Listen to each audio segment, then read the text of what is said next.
It all begins with a late-night snack run that goes horribly wrong, as our hero wanders into a local convenience store, reaches into the fridge for a glass bottle of cola, and is suddenly interrupted by a voice asking if that's his final choice. The dark liquid trembles, and before my guy can even process the question, the shadowy cashier violently crushes him straight into the floor. The last thing he sees is a menacing smile reflected in his own terrified eye. But to understand how this dopamine addict ended up bleeding out on the tiles, we have to rewind the clock. Back then, his fingers flew across the keyboard in the dark, driven by one absolute truth.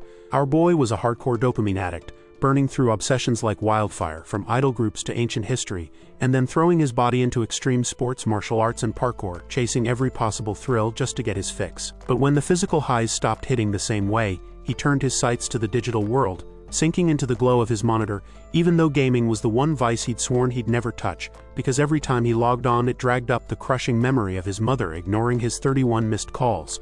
Still, old habits die hard and the need for a distraction always won out. Desperate for a heavier hit to drown out the silence, he dives headfirst into the most punishing apocalypse simulators on the market, mastering every nightmare they can throw at him. But the only title that truly delivers the ultimate rush is a brutal little masterpiece called Apocalypse Safe Zone. The game's lore goes like this. A massive meteorite slams into Earth, triggering a devastating ice age that wipes out the vast majority of humanity in one fiery swoop, and centuries pass before the frost finally thaws and the scattered survivors crawl out of the wreckage to build fortified settlements.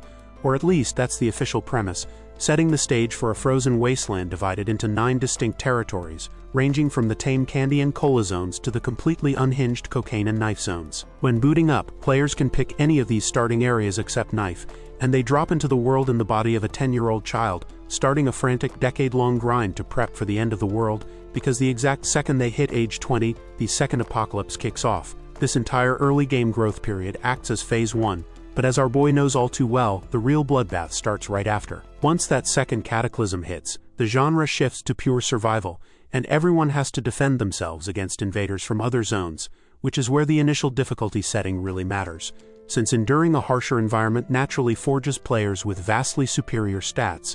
To top it all off, that unlisted knife zone is populated entirely by absolute psychopaths, who will gleefully grab a terrified player from a lower-tier area and slaughter them on sight. An hour ago, back in his room, our guy actually thrived on that insanity, his fingers finally freezing over the keyboard and clenching into a fist of pure relief. A system window flashed on the monitor to confirm his victory. He had just cleared every single stage of the game, including the hidden knife zone.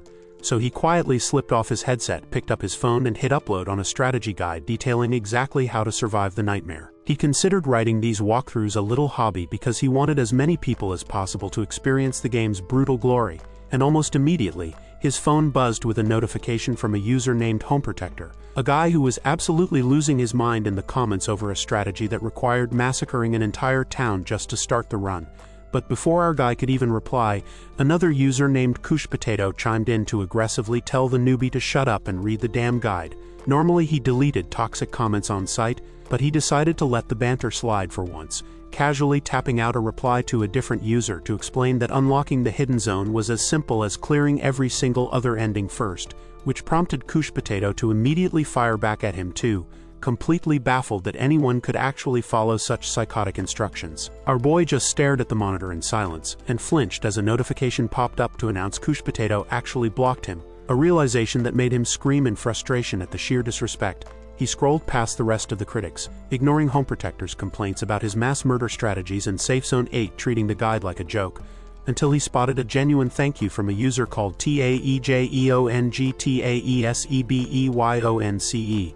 The praise reassured him that his unhinged methods were actually helping people survive, so he brushed off the noise and decided it was time to move on. Back in the present, he stares at the game's title screen and officially declares his graduation from the hardcore survival nightmare.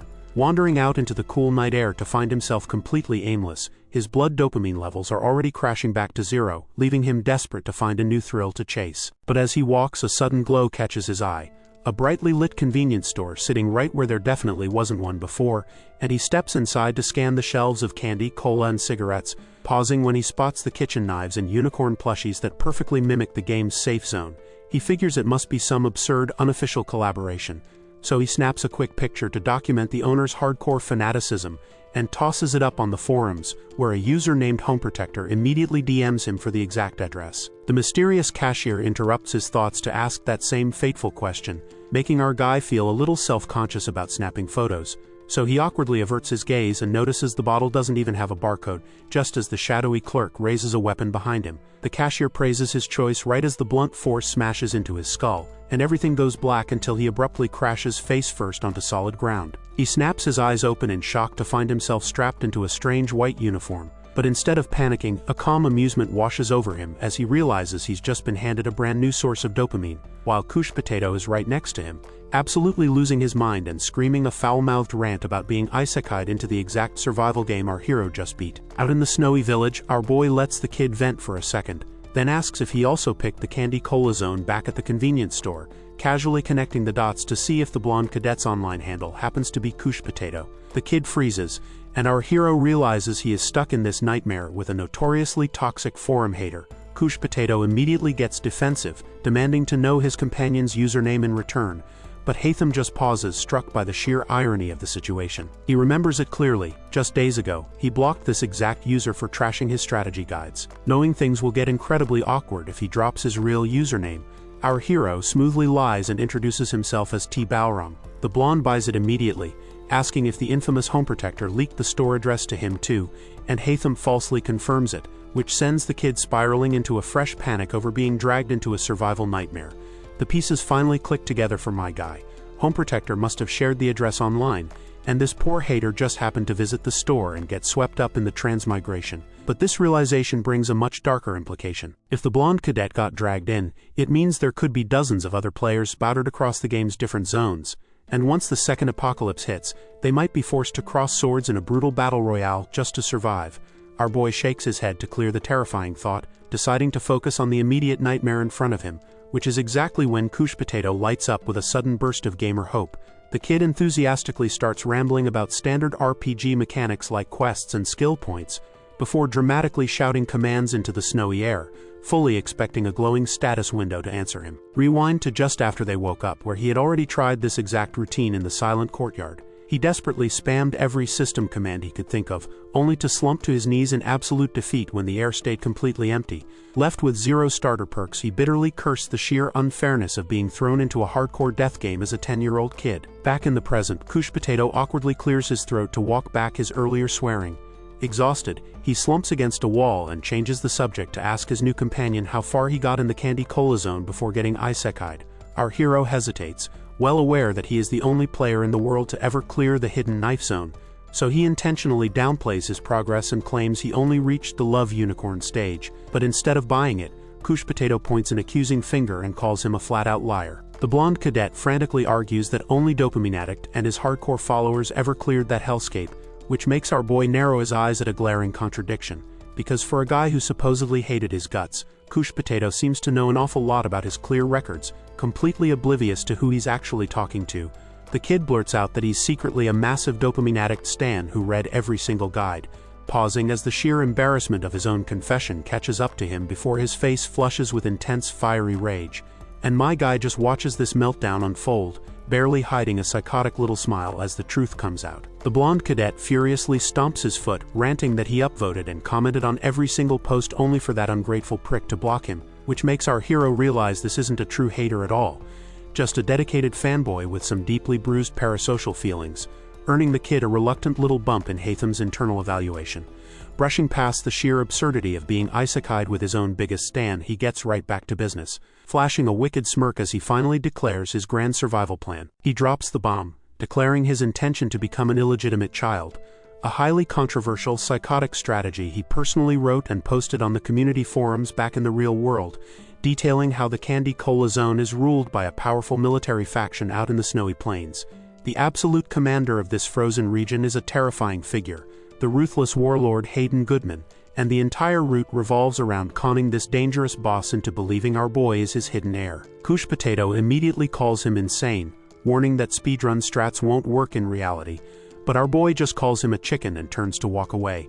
The blonde cadet hurries after him, defensively arguing that he's just being realistic, pointing out that if the warlord catches the lie, Hatham's head will literally roll.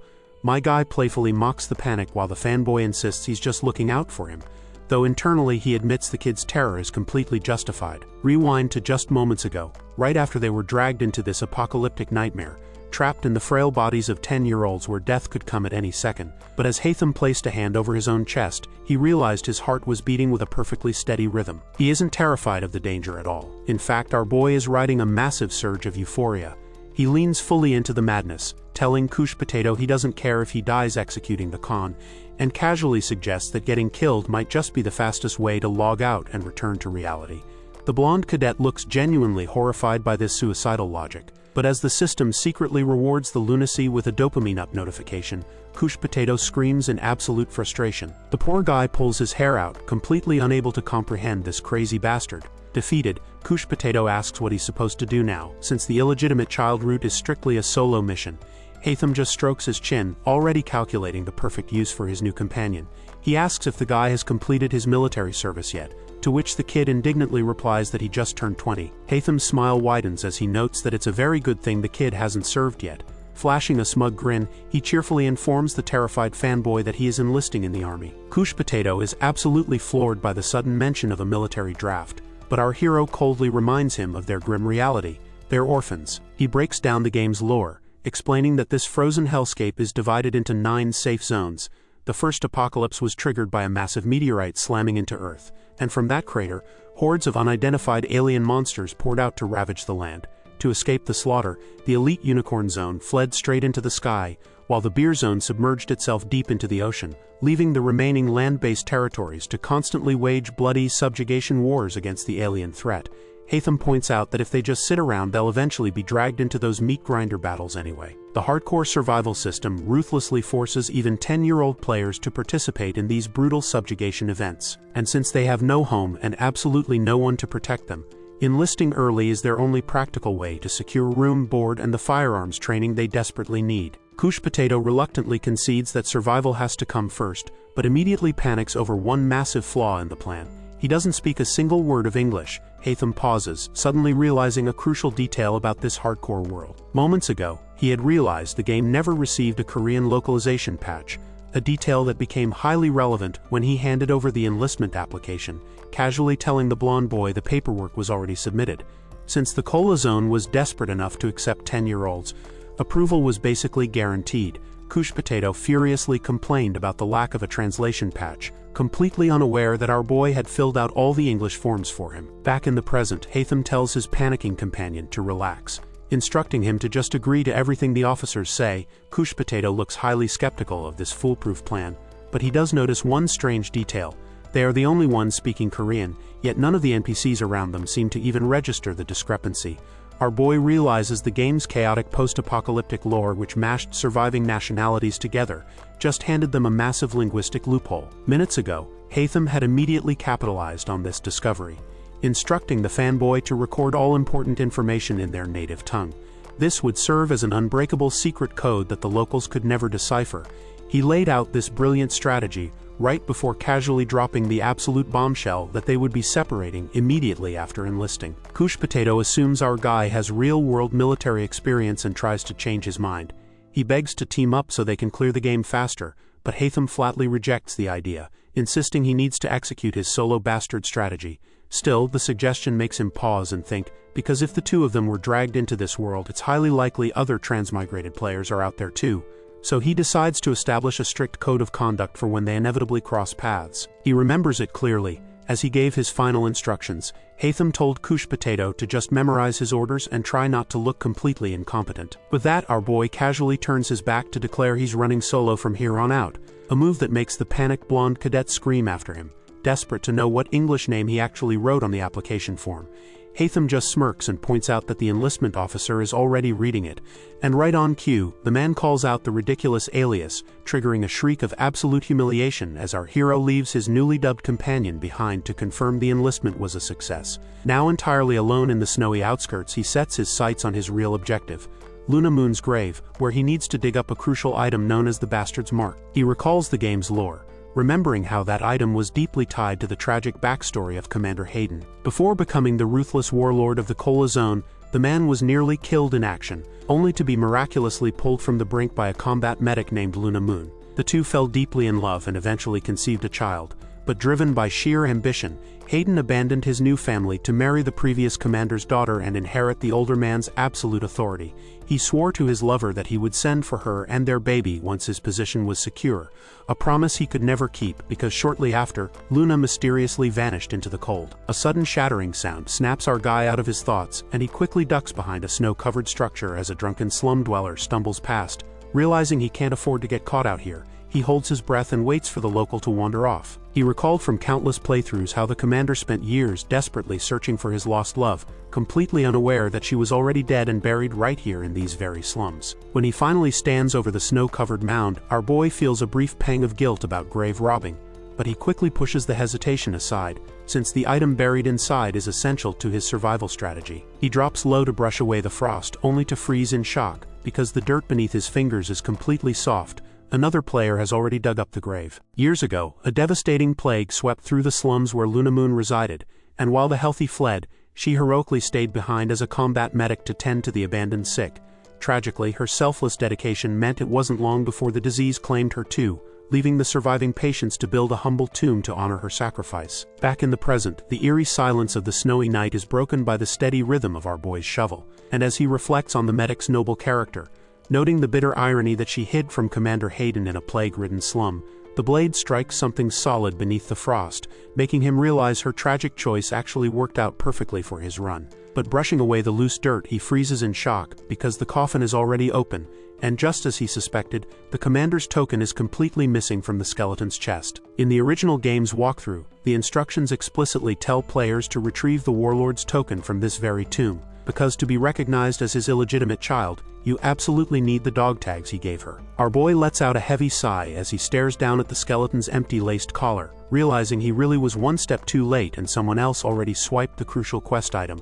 But instead of panicking, a confident smirk spreads across his face. He holds a secret he deliberately kept out of his own guide. The dog tags were always just a decoy. Kneeling beside the tattered remains, he reaches right past the collar, letting his fingers brush against the cold bones to find the true prize hidden underneath, and pulls out a silver band set with a glowing blue fragment of the very meteor that destroyed the world, the Moonstone Ring. The medic's faded figure seems to stand behind him, a lingering presence that wouldn't have wanted to part with this even in death, flashing him back to moments ago when he silently apologized for disturbing her eternal rest, and for the fact that he's about to pretend to be her kid. He closes his eyes and rationalizes the deception, resolving that if he actually manages to become the commander's successor, he'll genuinely treat the man like a father. But above all else, he makes a firm vow to survive this hellish game, a thought that is immediately interrupted when a brilliant burst of blue light envelops him, triggering a system message that declares he's taken a step closer to the secrets of the apocalypse, and the blinding flash instantly sends our boy into a panic,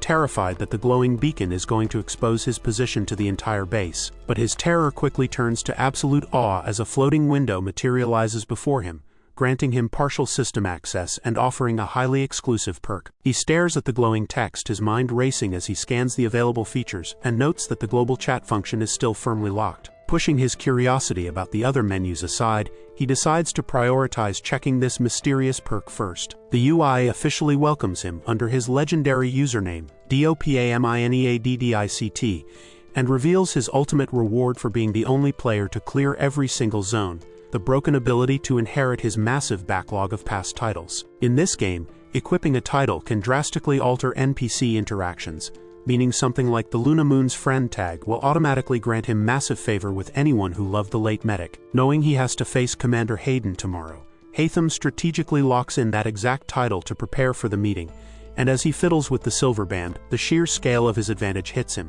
While every other player is forced to start from scratch, he's already playing with a stacked deck, so he raises his hand to the snowy night sky, wondering what kind of sadistic entity dragged them into this nightmare, only to be suddenly interrupted by a strange rustle. A sudden system notification pings in the cold air, cheerfully announcing that his new title effect has just been applied to a target. Our hero stares down at his glowing ring in utter confusion, because that specific message is only supposed to trigger when an affected NPC is nearby. And right now, he is entirely alone in the snow with a literal skeleton. A memory from moments ago hits him, where he frantically shoveled dirt back over the coffin, deciding it was best not to dwell on the creepy implication of a corpse reacting to his buff. He brushes the dirt off his hands and stares into the dark, wondering if the thief who swiped the dog tags went straight to the commander's residence. He recalls how, shortly before his own arrival, the grand classical gates of the warlord's estate stood imposing under the cloudy sky, where the diligent player trying to follow the guide was unceremoniously stopped by the guards, their perfect walkthrough instantly ruined. Arriving at the gates himself, our boy confidently marches up to the sentries and declares he has crucial intel for His Excellency. But instead of turning him away, the guards exchange a shocked look, confirming that the young master of the estate predicted someone would show up. Without missing a beat, one of them waves him through the imposing doors, leaving Hatham to sweat over how quickly his solo strategy is going off the rails as he wonders who this mystery kid could be. And once escorted down the halls and into a lavish room, his eyes lock onto the figures waiting for him as an unseen voice casually welcomes him inside, revealing two older cadets, where the dark-haired teen instantly asks if he's a fellow player. A system window pings over the red-haired teen, revealing Taejong's profile and confirming he hasn't unlocked his system yet, while the dark-haired teen, Safe Zone 8, tries to reassure him by explaining that speaking Korean acts as a secret code in this world, prompting our hero to dismissively shoot back that he already knows the mechanics, and deducing they aren't immediately hostile, he demands to know why they're waiting around for other players. Safe Zone 8 smoothly deflects the question, insisting they handle introductions first, which makes Hatham pause, realizing that since these guys can't see his system info, he holds all the cards. A memory of earlier today flashes through his mind, cementing his decision to recycle the T. Bauram alias that worked so perfectly back in the snowy village. But before he can open his mouth, Safe Zone 8 steps forward to kick off the introductions, and with a confident smirk, the imposter introduces himself using Hatham's actual username, DOPAMINEADDICT. Completely taken aback, our boy asks the imposter to run that back. The guy just chuckles, assuming the dark-haired cadet is totally starstruck by his presence, and smugly boasts about his legendary fame in the gaming community, sending a crushing wave of second-hand embarrassment over Hatham as he realizes this fraud is literally imitating his old obnoxious online persona. The imposter's grand pitch plays out flawlessly as he dismisses his target as a clueless newbie. He proudly shows off the stolen dog tag, claiming it's the key to his entire strategy, acts impressed by the cadet's reckless guts for showing up empty-handed, and arrogantly offers him a spot as a lowly subordinate, right alongside the red-haired kid. Hatham silently processes this utterly absurd offer, then the pieces suddenly click into place. The game's brutal reality dictates that any player too weak to adapt to this frozen hellscape is weeded out long before they can even attempt a strategy, meaning the imposter isn't just bragging, but actively using this safe zone to gather the strongest surviving players as his personal chess pieces. The man in the white coat had laid it out perfectly. Whoever stepped up as Commander Hayden's successor was going to need a loyal army of capable helpers. So when the imposter asks if they need time to consider the offer, our hero shuts him down flat. He has absolutely zero intention of playing nice with a fraud who hijacked his hard-earned strategy. He's going to show this fake what a real masterclass looks like. Taking the hint, the imposter leaves the room to fetch the commander, and the second the heavy doors click shut, Hatham seizes the opening. He pivots straight to the red-haired cadet, demanding to know if the kid also came here to pull off the illegitimate child con, only to end up joining hands with a thief. Taejong shakes his head, explaining that he woke up right alongside the imposter from the very beginning. Hatham is mildly surprised by how cooperatively the kid is answering, but he quickly deduces that the fake started the impersonation act immediately. So he asks why the teen even bothers following a thief. The red-haired cadet lets out a gloomy sigh and admits he just didn't want to be drafted into the military again. Our guy takes note of his sturdy build and gentle personality, realizing exactly why the imposter kept him around as a convenient shield, before pressing further to ask if he resents the real dopamine addict for leaking the convenience store address. But the kid's answer catches our hero completely off guard. Taejong clenches his fist, his heart pounding with sheer excitement, and passionately declares that he is a massive fan of dopamine addict. He justifies his blind loyalty by claiming there is absolutely no reason not to follow the all-zone clearer in a world like this, and delivers a dead serious warning that obeying his idol is the only way to survive the apocalypse. Hatham just stares at him, quietly acknowledging the teen's well-defined, if slightly unhinged character. He asks one final question to confirm the redhead's absolute support, and when the teen resolutely doubles down on his fanatical loyalty, our boy smirks, telling the kid he passes the test. But before he can explain, the heavy doors are thrown open, and Commander Hayden Goodman strides into the room demanding to see the boy who claims to know him, triggering a sudden system chime that automatically applies Hatham's Luna Moon's friend title to the imposing warlord. And because my guy is secretly holding the Moonstone ring, a second window flashes, announcing that the title's effect has just been instantly doubled. The man with the eye patch steps in close, his single eye completely locked on our boy, and drops straight to one knee, whispering that he looks exactly like her. My guy quickly realizes the system isn't just boosting affection, it's actively projecting Luna Moon's aura right over his body. Off to the side, the imposter cadet starts sweating as he senses the heavy shift in the room.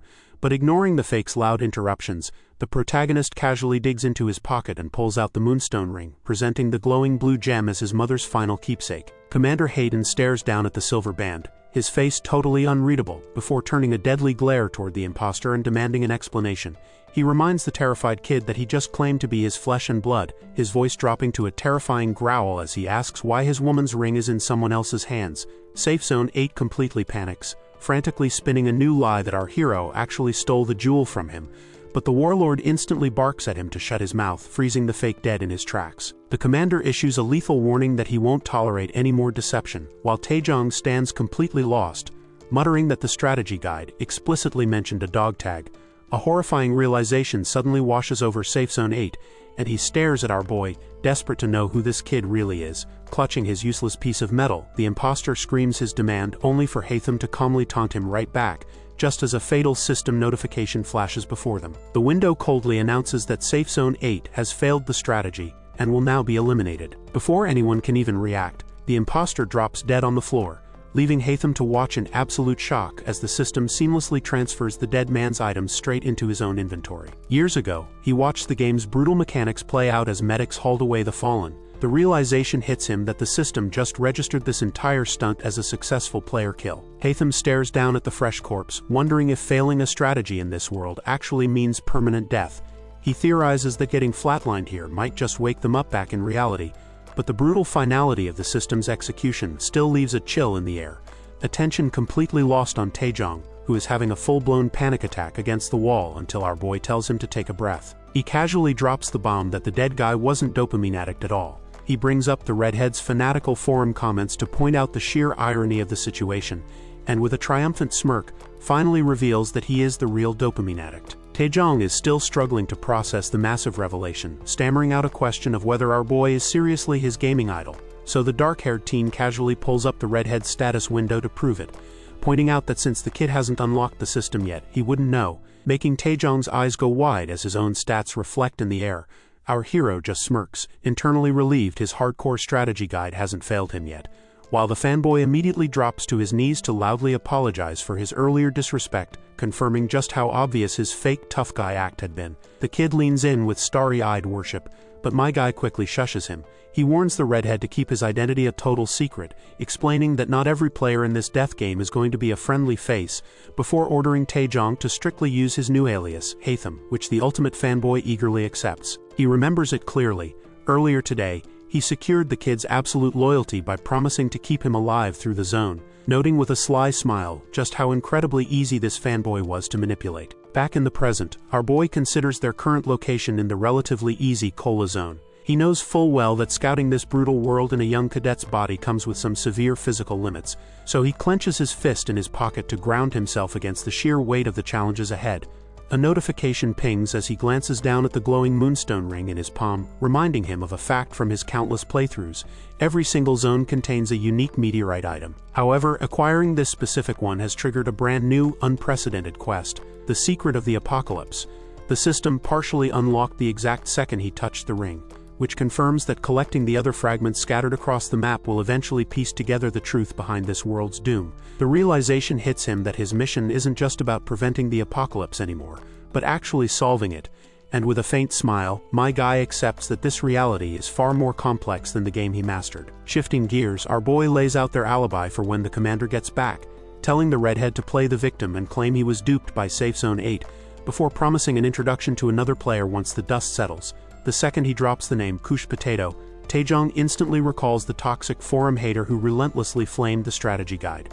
So Hatham warns him to just play along since the fanboy still thinks he's the imposter bastard. But then the redhead brings up a completely different point, deducing that the fake bastard must have been dragged into this nightmare just like them. And when my guy asks how he could possibly know that, Taejong explains that every heavy user vanished the moment that convenience store's address leaked online. It started the day he joined the crowd of curious gamers checking out the real-world location, where he actually bumped into the guy claiming to be bastard, and watched the man buy a packaged blade just to attempt the infamous knife zone guide. He felt a chill at the guy's dark determination to clear the hidden route. Our boy pieces the clues together, realizing the imposter is currently trapped in the game's most brutal starting area. He internally curses the forum user who leaked the convenience store's address, with Couche Potato's whiny defense echoing in his head, before a glaring inconsistency hits him, which prompts him to ask the redhead if he got possessed right after being attacked. He mimes the cashier bashing his own skull in with a bottle, but Taejong just looks confused and explains he was isekai'd peacefully on his way out the door, leaving the dark-haired teen completely stunned that this guy skipped the violent death tax entirely. Back then, the mysterious cashier had ruthlessly smashed a glass bottle over his skull, leaving him to wonder why he was the only one specifically targeted for a beatdown. Pushing the mystery aside for now, my guy reminds Taejong to stick to the script if interrogated, but their plotting is cut short by the heavy creak of an opening door.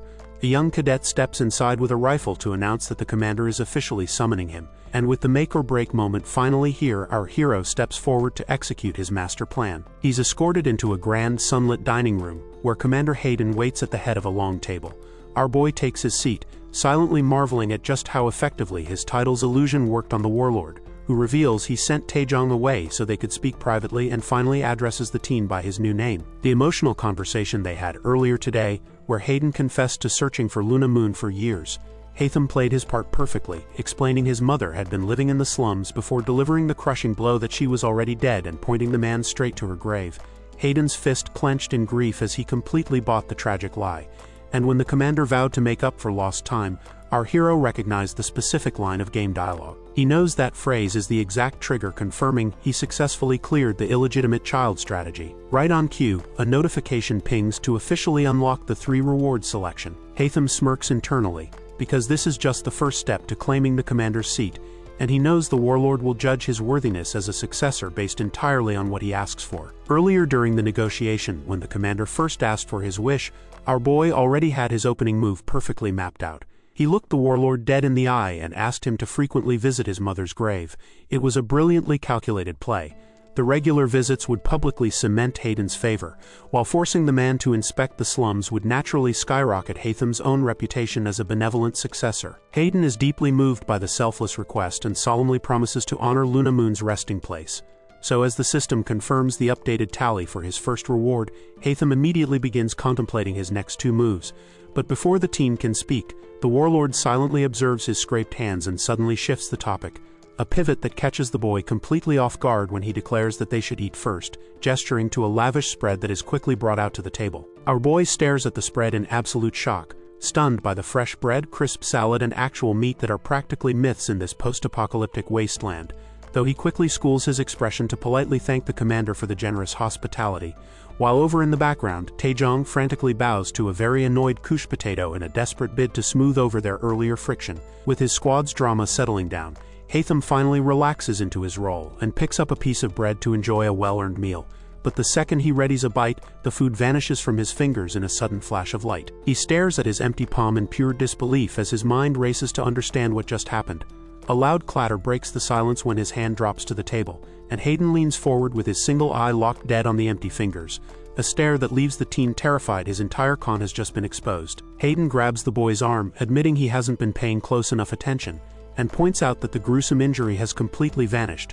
Our hero stares at his own skin in pure disbelief. Just moments ago, Haytham's hand was a mangled, bloody mess, but he realizes the food he just ate vanished in the blink of an eye. Looking back, he knows things have been weird from the start. He remembers it clearly. Back in the town, he realized he hadn't felt a single pang of hunger since getting dragged into this world. His body is governed entirely by the game's logic, where a meal merely restores HP. He realizes this means the game's mechanics are fully applied to his physical reality. If he gets hurt, he can recover his HP in no time just by eating. Since this wasn't listed under his exclusive perks, he deduces it must be a baseline trait for all possessed players, and he makes a mental note to ominously summon a confused Taejong later to test the limits of this rapid recovery. But right now, sitting across from Hayden, our hero sweats bullets as he frantically wonders how to explain the vanishing food. He starts to stammer out an excuse, but the commander immediately cuts him off, casually mentioning that Luna Moon had healing abilities too, a bombshell that leaves Haytham in absolute shock. The warlord goes on to explain that over the years, countless kids have come to him with false claims of being his true child. He remembers how, earlier that evening, Hayden told the boy that all of those fakes were lying, and expressed his deep gratitude to Hatham for finally finding his way to him. As a heavy silence fell over the dining table, the boy looked down, mumbling to himself that something felt incredibly off. Back in the present, our boy realizes that in this game there aren't any NPCs with instant healing abilities, leading him to one jaw-dropping conclusion. Luna Moon must have been a player too, and while it's a huge relief his cover isn't blown, he now has a whole new mystery to unravel. He wonders why the Moonstone Ring, the supposed symbol of her relationship with the commander, contains the secret of the apocalypse, and what the true nature of his fake mother's powers actually was. It would be so easy to just casually ask how she used her abilities, but prying too much would instantly make the top brass suspicious. So instead, he decides to secure his position first, politely calling out to the man across the table. Looking back at earlier that day, he recalls how Hayden gave him permission to make a request, so cashing in one of his 3 system rewards, Hatham asked to host a monthly meal for kids his own age. Putting on a somber face, he claimed his heart broke for the starving children out in the cold, and leaned into a deep survivor's guilt to swear he only wanted to help them. But in reality, it's a calculated trap. Since only players operate on game logic and absorb their meals instantly, our boy can easily weed out the real people from the NPCs just by watching who leaves an empty plate. He already plans to track down Taejong and Kush Potato, knowing it'll be a breeze to keep them in line. Earning the blind loyalty of a bunch of future child soldiers makes this a total win-win, but the whole scheme hinges on Commander Hayden actually agreeing to foot the bill. It's a massive political ask that requires a lot of resources, though our hero knows it's far from an impossible demand. Sensing the warlord's hesitation over the budget, he smoothly pivots his strategy, dropping his gaze to put on a pathetic guilt trip, swearing he'd be perfectly happy just drinking water. He casually jokes about how he used to eat snow back when he was starving on the streets, then sets his teacup down with a polite request for the man to reconsider. But then our boy deploys his ultimate weapon. He looks up with innocent eyes and calls him Dad. The word strikes the warlord hard and leaves him completely speechless until a system notification pings as he instantly caves, promising to arrange the meal for early next month. Later that night, the grand hallway outside the bedroom is dead quiet, as Hayden stands by the mattress and gently tells the kid to get some sleep. Hatham politely bids him good night, but his eyes remain wide open. His mind drifts back to how the commander hesitated in the shadows just moments ago, acknowledging the kid must have had a mountain of questions about his mother's death and his father's sudden remarriage. Instead, Hayden gently patted his head, explaining the boy was still too young to understand it all. The man promised to reveal the whole truth when the time was right, asking his son to share his own secrets in return, a proposition our boy solemnly accepted.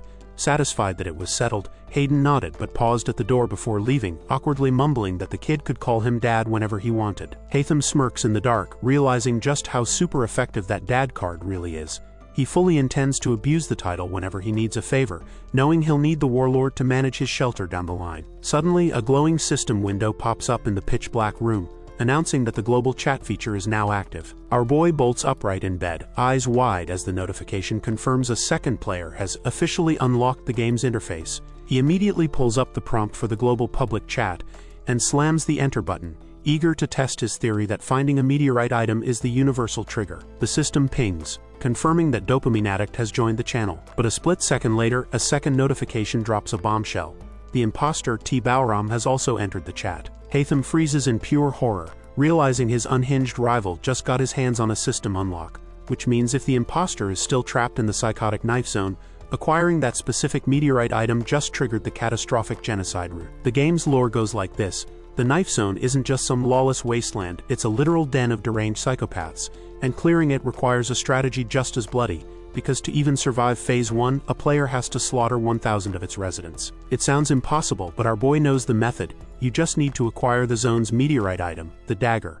Once, long before any of this, it took him grueling trial and error to master its one-hit kill potential, so he is genuinely impressed. The imposter T. Bauram somehow survived that hellhole. He even managed to unlock the system, proving he's no ordinary player. Hatham ponders his next move to figure out how much progress his rival has made, and playing it cool, he casually confirms his identity in the chat. T. Bauram's response is immediate and absolutely lethal. Our boy just blinks in surprise at the unhinged death threat. He remembers how, a few hours ago, the snowy piece of the estate was broken when a subordinate barged in to wake the young master. He was summoned to meet the warden's aide, and as he stepped outside to ask for directions, his mind drifted back to the previous night when he worked tirelessly to calm the imposter down. He even shared a crucial survival tip with the guy, explaining that consuming food instantly heals wounds. But T. Bauram's grudge ran way deeper than expected, as he promised bloody murder if he ever survived the knife zone, and Hatham realized that pure spite might be the only thing keeping the guy alive in that hell. So he sent a provocative message, baiting his rival to the cola zone just to keep him motivated. Back in the present, our boy's scheming is cut short by a sudden greeting, as he turns to find a gray-haired aide waiting for him at the archery range. The man introduces himself as Mersault Pendleton, his tone absolutely dripping with skepticism, a condescending attitude Hatham immediately recognizes, since in countless past playthroughs, this highly observant threat was usually easiest to deal with by just slipping poison into his drink. The aide demands a little courtesy, refusing to blindly accept this kid as the commander's legitimate son, but my guy knows exactly how to handle him based on the original game's lore,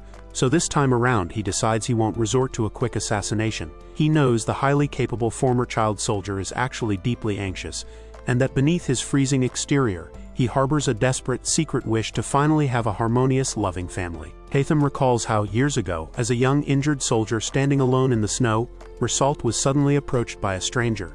Daphne Goodman, the former commander's daughter, kindly offered him a handkerchief for his bleeding hand, and in that single moment the aide was completely captivated. He tried to rationalize his trembling heart as mere reverence for her high status, and convinced himself that his love was a vain, impossible dream. So to cope with the unrequited feelings, he threw himself entirely into his duties. He chose a life of silent duty, standing guard at her door just to protect the place she called home, until a new figure suddenly entered the picture as a man named Hayden swept in, married Daphne, and claimed the title of commander.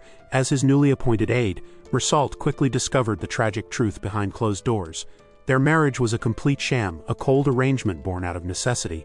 Unable to watch the woman he loved suffer, the aide finally snapped, confronting his commanding officer to declare that he would have stayed out of it if she were happy, but it was painfully obvious she wasn't. He boldly demanded that the sham of a marriage be annulled, but Commander Hayden remained perfectly calm in the face of the outburst, questioning why such a recognized military talent would prioritize a divorce over his own career, and then dropped a bombshell that shook the aide to his core. The commander admitted he didn't actually love Daphne and was simply waiting to reunite with his own family, meaning that once he passed his position on, she would finally be free. Armed with this exact memory, our boy prepares his trap as he looks the aide dead in the eye and hits him with the exact same question the commander asked years ago. Did he love Daphne Goodman? Mersault staggers back, completely stunned by the impossible echo of the past, so Hatham presses his advantage, leaning fully into his role as the illegitimate bastard. He claims his own lifelong yearning for a family allows him to perfectly understand the man's heart, delivering a masterful performance designed to secure absolute loyalty. Internally, our boy wonders if he laid it on a bit too thick, but Mersault's reaction confirms the manipulation is a total success. Right before a blue system window suddenly bursts to life in front of him, a cascade of notifications floods his vision as a wave of players enter the public chat simultaneously. Hatham stares in shock, realizing a mass system unlock just triggered across the game. And then the final notification drops. Home Protector, the shadowy mastermind behind the mass possession, has entered the chat, and he immediately recognizes Dopamine Addict. Hatham stares at the floating blue window as a mass system unlock triggers across the game, and a smirk creeps onto his face when the mastermind Home Protector brags about leaking the convenience store address. Watching these supposed veterans panic, our boy finds their absolute cluelessness hilarious, because he knows exactly how this game's lore plays out. Once the second apocalypse hits, the low difficulty shelters will be the first to fall. The brutal mechanics dictate that players must constantly migrate away from the easy camps, pushing into higher difficulty areas just to survive, but these fools are too busy roasting marshmallows to realize they're sitting ducks on a dead-end route. Deciding to gather some intel, he types a quick message to announce he's in the cola zone and ask for everyone's starting locations. The user God immediately chimes in to proudly declare their spawn point in the love zone, with TOTESPOSSIBLE right behind them in the beer zone. The chat quickly devolves into chaos, as DONTCRYITSCARDIO reps the chicken zone, and our boy hilariously admits to buying flour instead of cocaine under his junkie alias. But the mood instantly sobers when he drops the bomb that the imposter Dopamine Addict is trapped in the knife zone. Home Protector then chimes in from the cushy cigarette zone, confirming the mastermind landed in an easy tutorial area, and a sinister glint flashes in the teen's eyes as he plots to keep the guy alive just long enough for payback. As the rest of the group offers their condolences to the doomed imposter, Home Protector pivots to ask about a user named Dentist, who finally breaks his silence to express some heavy skepticism about the entire situation. The cautious user demands to know why Dopamine Addict isn't speaking for himself. Hatham notes that unlike the clueless sheep in the chat, this guy actually has his guard up. God jumps right back in to hype up Dopamine Addict as the ultimate strategy guide, mocking Dentist for being a total newbie. Sitting cross-legged on his bed, our hero ponders this pushback, knowing that before the second apocalypse, cross-zone contact is impossible, so sharing locations shouldn't matter at all. But then Dentist drops a massive bombshell, asking what a safe zone even is and proving he's completely clueless. The chat instantly erupts, the self-proclaimed veterans thrilled to pieces at the sight of a genuine newbie. Haytham pieces the clues together, remembering the dental clinic right next to the convenience store where they were all dragged into the game. So using simple process of elimination, he confidently declares in the chat that Dentist must be stranded in the Candy Zone. Years ago, as a young boy playing the original game, he confirmed that Candy was indeed the easiest starting area. With the location sorted, our hero shifts the chat to a much more critical topic, revealing his working theory that unlocking the system requires physical contact with a specific meteorite item, which God immediately confirms by presenting a pair of meteorite earrings. While Home Protector admits to holding a meteorite pistol, and Totus Possible brings up a submarine's meteorite power source, and Don't Cry It Scardio enthusiastically adds a meteorite dumbbell to the list, before even the newbie Dentist recalls a boss-like figure forcing him to touch a strange stone. As he types under his alias to question if the system is tied to the meteorites, a glowing blue box suddenly materializes right in front of our boy, and he pieces the puzzle together. While some players actually possess the items, others merely brushed against them, proving that simple physical contact is enough to trigger the unlock. But he isn't done digging, so he types out a quick message to ask if anyone has run into other players in their starting areas. The responses flood in, confirming his suspicions. There are plenty of other survivors running around the love and chicken zones, yet only one person from each is actually sitting in this chat. Haytham instantly deduces the game's hidden rule. The system unlock is strictly limited to one person per zone, meaning there has to be a secondary hidden condition required to claim it, and he resolves to figure out exactly what that is, and why the Unicorn Zone remains completely locked out, while keeping a close eye on the group's next moves, before finally closing the window and settling back into bed, satisfied with his intel gathering. The imposter dopamine addict signs off right after him with a fake offer to help, leaving the teen to rest up and prepare for the trials ahead. A few days later, the political tension in the Cola Zone reaches a boiling point inside the executive meeting room. Lieutenant General Badham, a heavily scarred officer from the pro-Daphne faction, aggressively demands an update on the search for the so-called deserter's child, prompting the pro-Hayden loyalists to immediately fire back, furious that Luna Moon is being slandered instead of hailed as a hero. The room quickly devolves into a vicious screaming match as the top brass hurl bitter insults across the table, until the chaos is abruptly cut short by a heavy fist slamming down onto the wood.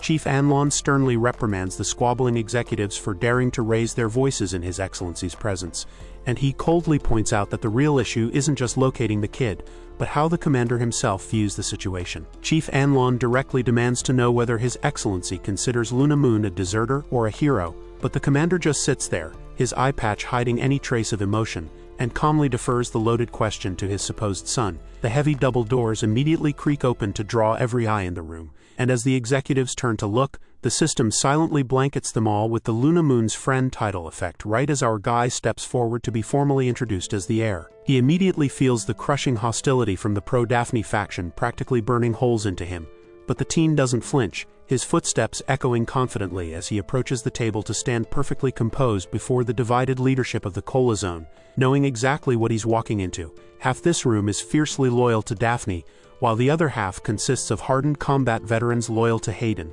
meaning if he calls Luna Moon a deserter, he loses Hayden's loyalists. But if he calls her a hero, the pro-Daphne faction will completely revolt, so our boy cuts right through the trap, declaring that his mother's status is completely irrelevant, and with chilling confidence he reminds the room that the only thing that matters is his direct link to His Excellency. Enraged by the sheer arrogance, Lieutenant General Badham snaps, screaming at the teen for daring to wag his tongue when his origins are so questionable, and desperately ordering his guards to seize the brat at once. But before a single soldier can move, a gunshot rings out, leaving Badham to stare down in shock at the fatal wound blooming on his chest. Result stands there with his handgun raised, calmly stating he only stepped in to protect the young master. And as the general collapses, my guy remains completely unfazed, eerily complaining that the blood splatter just ruined his new clothes. Back in the blood-spattered meeting room, the session is abruptly suspended, but the real shockwave is our boy's chilling lack of a reaction to a man dying right in front of him. Strolling down the hall, Commander Hayden admits to Mersault that he never expected his new son to be quite so bold, and asks the aide for an honest assessment of the kid's recent education. Mersault confesses that the young master completely exceeds his expectations, as he absorbed the Goodman family history and complex military etiquette in the blink of an eye. He even paid careful attention to Daphne's backstory, but the aide notes that his astonishing concentration isn't even the most surprising part. He remembers it clearly. During a recent trip to the shooting range, a bullet punched through the dead center of a target, and Mersault could hardly believe his own eyes, as the young master's stance, breathing, and composure were as flawless as a seasoned veteran's, which made it utterly terrifying when he innocently turned around and asked if he was holding the gun right for his very first time. Of course, what the aide doesn't know is that our guy is a Korean man who already finished his mandatory military service, and he's currently equipped with the overpowered magic bullet marksman title. Back then, Mersault had walked up to the target board explaining that anyone with basic training could hit the paper, but the young master's tight center clustering proved he had a terrifying knack for it. He stressed that precision was critical for protecting the zone, because unless a soldier could perfectly snipe the core, the towering blue beast they faced simply would not die. Following that display, the aide had stood in the boy's room to declare that this exact skill made him absolutely necessary for the subjugation battle, before a sudden wave of panic hit him as he realized he was out of line lecturing the commander's son. But Haytham just turned his back to slip on his uniform jacket, his expression hidden in shadow, and coolly asked if that was so. Back in the present, Commander Hayden considers the report in silence. While out in the snowy courtyard, the base's rumor mill is already working overtime, and as Mersault walks the grounds, whispers trail behind him about his sudden insubordination, though some cadets argue that the dead executive brought it on himself by provoking the young master. But the truly chilling gossip isn't about the shooting itself. It's the story of how our boy stood there covered in blood, completely unfazed, complaining only that his clothes were ruined, leaving the recruits to debate whether his new plan to feed the child soldiers makes him a calculating manipulator or just a cold-blooded psychopath. Back in his quarters, Mersault relays the dark rumors spreading through the base. Watching the young master stare out at the falling snow, our boy glances over his shoulder with an exasperated sigh, complaining that the story makes him sound like a complete psychopath, to which the aide dryly points out that worrying about ruined clothes during a bloody assassination wasn't exactly normal behavior. But Haytham just pivots, stepping away from the window to ask a pointed question of his own. He looks the gray-haired marksman dead in the eye and accuses him of shooting that executive on purpose. The aide visibly flinches, quickly adjusting his glasses as he tries to play dumb, but my guy already has the entire conspiracy figured out. Our boy knows Hayden has been itching to execute anyone who ever insulted Luna Moon, but as the commander of the entire zone, the man is forced to maintain a strict facade of neutrality, at least until his supposed illegitimate son conveniently arrived on the scene, tipping the scales and giving him the perfect excuse to act, meaning that dead executive wasn't just a random casualty, but a calculated hit ordered by a father violently protecting his kid's honor. Pointing to his ruined shirt, Haytham lays out how Hayden definitely gave the aide a prearranged kill order for anyone who disrespected him, and casually adds that the extreme stunt neatly buried the rumors of his arrival under a mountain of fear. Mersault praises the flawless logic, but skeptically reminds the kid that he still belongs to Daphne's faction, a threat Haytham easily brushes off, fully acknowledging that his lineage makes him a prime political target.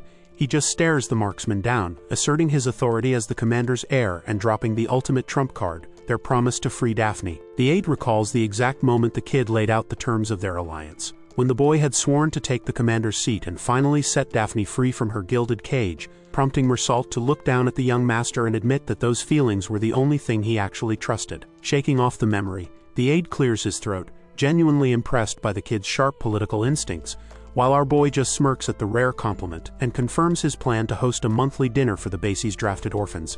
When the older man asks for the specifics, the young master casually drops that he intends to prepare the meal himself, a classic psychological tactic that Mersault immediately recognizes as the oldest trick in the book to win people over. The strategy is simple. My guy knows these conscripted teens secretly resent his privileged status, so forced obedience will only get him so far, and to survive the endgame, he needs to completely brainwash them into believing he's their ultimate savior, ensuring that when the true apocalypse finally hits, they'll march into hell for him without a second thought.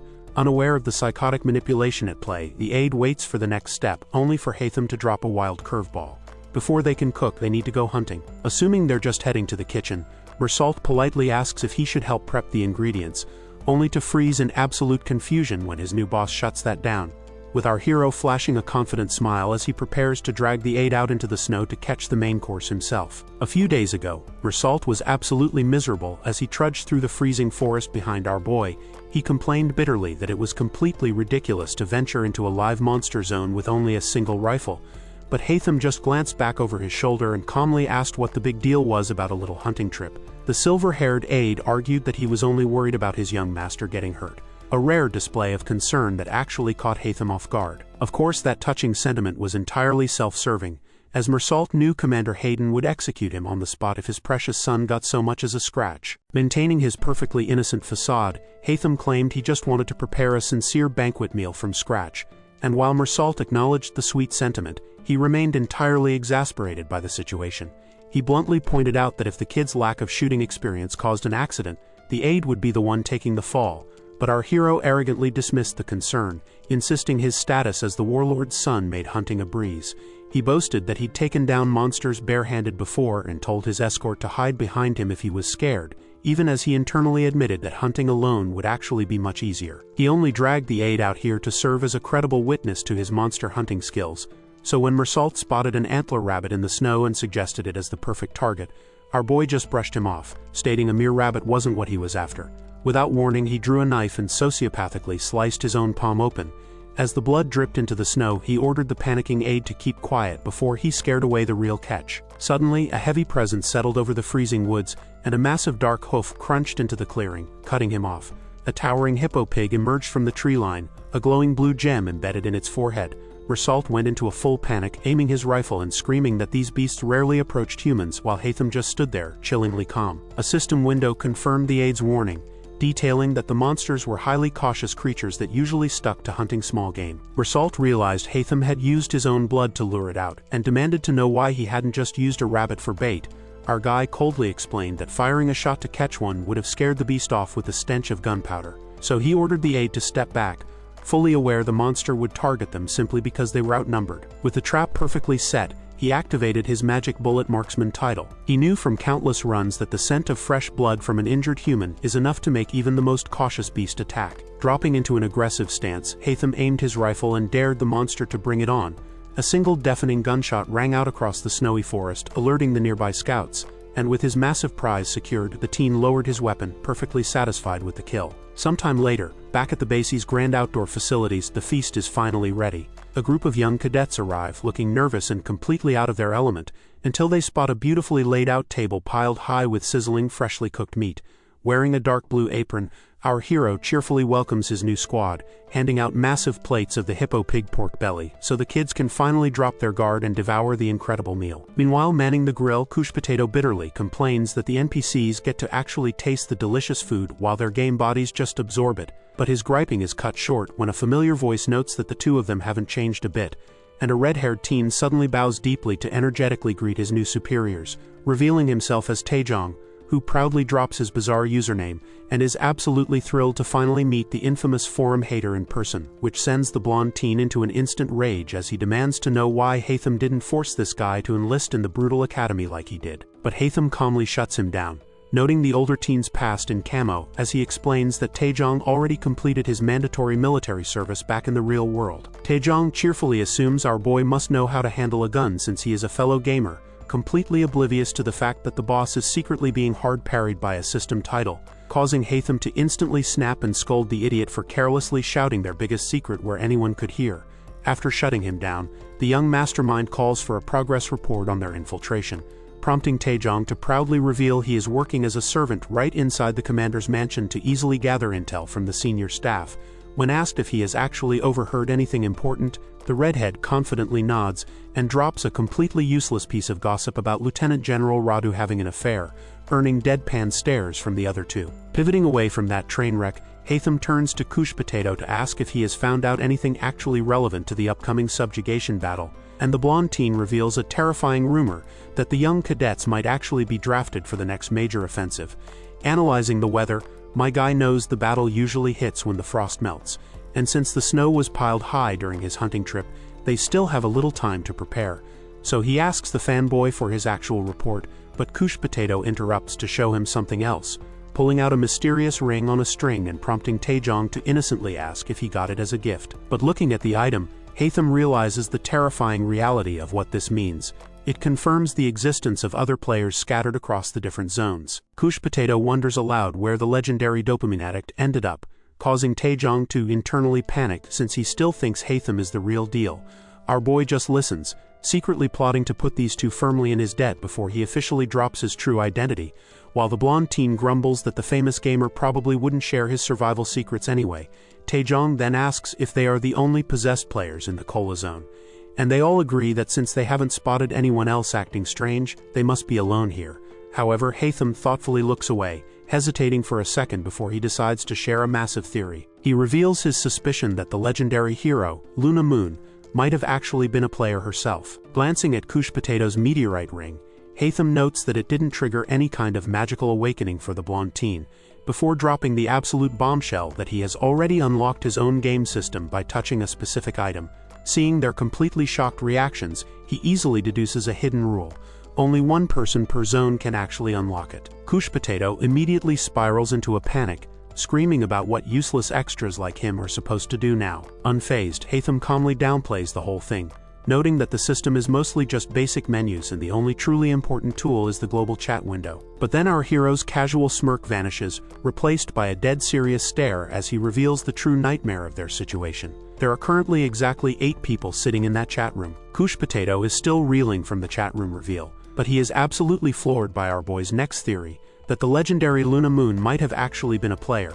The dark-haired teen admits it is just a hunch, but points out her distinctly Asian heritage, a rarity in this world that strongly hints at her true origins. Years ago, he remembers how the older staff constantly remarked on his own foreign appearance. Back in the present, he adds that she was known as the hero of the subjugation battle, a detail that makes Couche Potato realize it sounds suspiciously like an exclusive player title rather than something a generic NPC would have. But my guy says the most decisive clue is something else entirely. Rewind to a few days ago, when Commander Hayden had explicitly confirmed that Luna Moon possessed the exact same instant healing abilities that they do. With a confident grin, our hero declares that this world has a hidden storyline they know nothing about, transforming their survival game into a thrilling hardcore raid. His psychotic excitement completely creeps out Taejong and Couche Potato, who huddle together in fear, but he just ignores them and digs into his pockets, well aware that the final boss of this hidden raid won't be a pushover, pulling out the moonstone ring he looted from Luna Moon's skeleton. In the original game, he knows this accessory was just an ordinary item, but after seeing the system confirm his title's effect, our boy realizes this game world is packed with brand new secrets. He remembers how he once felt a similar comforting warmth from a completely different artifact, but the second he set it down, the metal would turn ice cold, almost as if it were mourning the separation. Since his exclusive title specifically targets NPCs, the teen deduces that the jewelry itself must contain a digital character's trapped ego. He stares at the band, wondering whose consciousness could possibly be locked inside to make him feel so nostalgic. Rewind to a few days ago, when the trio debated these exact changing rules, and Couche Potato completely panicked over whether all their hardcore strategies were now useless. Hatham firmly shuts that fear down, reminding his squad that the core rule remains absolute. Players who fail the raid will die. Taejong then points out the glaring anomaly. If Luna Moon's settings were changed, it makes no sense for her to be the only one. Long before any of this, Taejong remembers reaching for a soda in the real world, a mundane life he left behind. He brings up the chilling possibility that someone else might have possessed a character long before they ever arrived, leaving Couche Potato feeling completely crushed by the sheer weight of these new anomalies. But our hero just glares at his simple-minded teammate, frustrated by his inability to see the bigger picture. Rewind to a few days ago in the dorms, where Hatham had told them their immediate goal was participating in the upcoming subjugation battle, since surviving the first raid rewarded a special title. When Taejong eagerly volunteered to join the front lines, the dark-haired teen secretly decided to bench him. He knew that if the mission went south and both he and Couche Potato failed, they needed at least one player left behind to clean up the mess, not that he had any intention of going down easily. To prepare for the ordeal, he called the two of them to his room for a secret training session. He laid out a single fork and a tray of cookies, leaving the boys completely confused. Hatham announced they were going to practice eating, explaining his theory that actively focusing on the act speeds up their game body's recovery rate, though Couche Potato immediately questioned why they needed utensils for baked goods. The question struck a nerve, and a dark aura flared up around our guy, as he calmly lifted his hand to reveal a fresh gash and explained that they needed a real injury to test the recovery speed. Couche Potato and Taejong recoiled in horror at the realization that their leader was a complete sociopath who had just casually stabbed himself. Ignoring their disgust, the teen simply closed his eyes and took a bite of the cookie, and instantly, the torn flesh glowed and sealed itself shut to prove his point. He told them they needed to level up their basic healing before the subjugation battle, and sadistically ordered his squad to grab their forks and start stabbing themselves. Couche Potato immediately shot out of his chair and refused, boasting that he had already mastered his recovery, and reached his hand out over the table to demonstrate. Couche Potato shows off his unique trick, absorbing the food's energy straight through his fingertips without taking a single bite, and Taejong stares in absolute amazement as he asks how the healer figured out such a convenient hack. Long before any of this, Couche Potato remembers how his real body was so frail he spent more days hooked up to an IV drip than actually eating meals. A miserable experience of being fed through a needle that he endured for years. Back in the room, he explains that recalling that sensation helped him conceptualize the skill, boasting that he can heal a broken arm just by touching a snack. Our guy genuinely praises the ability, a compliment that catches the blonde teen off guard, as Hatham points out that if the squad ever gets injured, Couche Potato will recover first, and can act as their dedicated feeder. The fanboy's face instantly drops into shadow as he realizes he's just been drafted into being the team's personal heel slave, but the dark-haired teen just takes a bite of a cookie and officially appoints him to the role. Later that night, the base is completely quiet. Our hero sits alone with his tray of harvested treats, scheming about what kind of hellish training to put Taejong through next, until a sudden system chime interrupts his plotting. A flood of friend requests suddenly pops up on his screen, pinging him with invites from users like Home Protector, God, Don't Cry at Scardio, and Dentist. Recalling that adding a friend opens up a private DM, he clicks accept on the earliest request, only for Home Protector to instantly fire off a message whining about the wait. My guy coldly demands to get straight to business, and completely brushes off the user's frantic apologies for leaking the convenience store address that got them isekai'd in the first place. Desperate to stay on his good side, Home Protector quickly pivots to ask if he's heading to the Unicorn Zone later. Before Hatham can even type a reply, a system window pops up with a direct item trade for 12 cigarettes. Thrilled to discover that the feature bypasses zone barriers for loot, he happily accepts the bribe straight into his inventory. The shameless chat user admits he just wants to ride his coattails, tossing over the smokes as a down payment to secure a spot in his future shelter. Hatham realizes that while building a network of pawns inside the academy is crucial, securing external sponsors through the global chat is just as vital, and he has to respect the hustle, smiling to himself as he decides to study the trade feature a bit more before turning in for the night. But just as he settles in, another system chime rings out in the dark room. His eyes go wide in genuine shock as he reads the name on the new friend request, the imposter T. Bowram. The very same psycho who just triggered the catastrophic genocide route is suddenly knocking on his digital door, and he wants to be friends. Curious, our boy accepts the request, instantly receiving a private message. On the other end, a battered and bloody T. Bowram glares at his screen, desperate to kill Dopamine Addict before he succumbs to his wounds. He remembers his life before the game. He was just a retired national athlete looking for a new hobby. So when a junior colleague suggested a trendy username for a fresh survival run, he punched it in, officially birthing the legend of T. Bowram. His everyday routine had become completely dull after stepping down, but this brutal digital nightmare felt utterly alive. He poured hours into the monitor, analyzing the sudden difficulty spikes and zone mechanics, and while the constant game over screens were infuriatingly similar to the struggles of his own life, pure spite drove him to keep playing. He successfully cleared the early zones with a twisted sense of satisfaction, until he hit a massive wall, the game's adaptive AI learning system. The late-game zones were a completely different nightmare,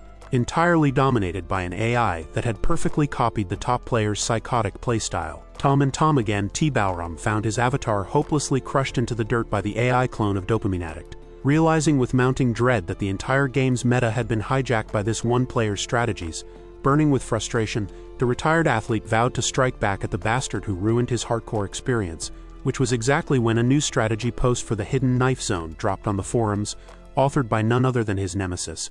He stared at his screen in absolute shock that the lunatic had already cleared such a notoriously brutal area, but refusing to be outdone, he swallowed his pride and realized he had to move faster than everyone else. He theorized that if he became the second person to clear the knife zone, the matchmaking system would pit his own AI directly against Dopamine Addicts. So he stayed up all night meticulously grinding through the grueling guide. But just as he finally unlocked the area, his rival vanished from the internet entirely, leaving behind nothing but the address of a mysterious convenience store, and completely ignoring the ominous rumors of missing people. T. Bowram decided to investigate it himself. Arriving at the glass doors, T. Bowram was suddenly approached by a familiar face, Taejong, who immediately recognized the retired athlete in the flesh. They exchanged a quick back and forth, confirming they were both chasing the same survival game, though the athlete mentally wrote the kid off as just another one of Dopamine Addict's brainwashed fanboys.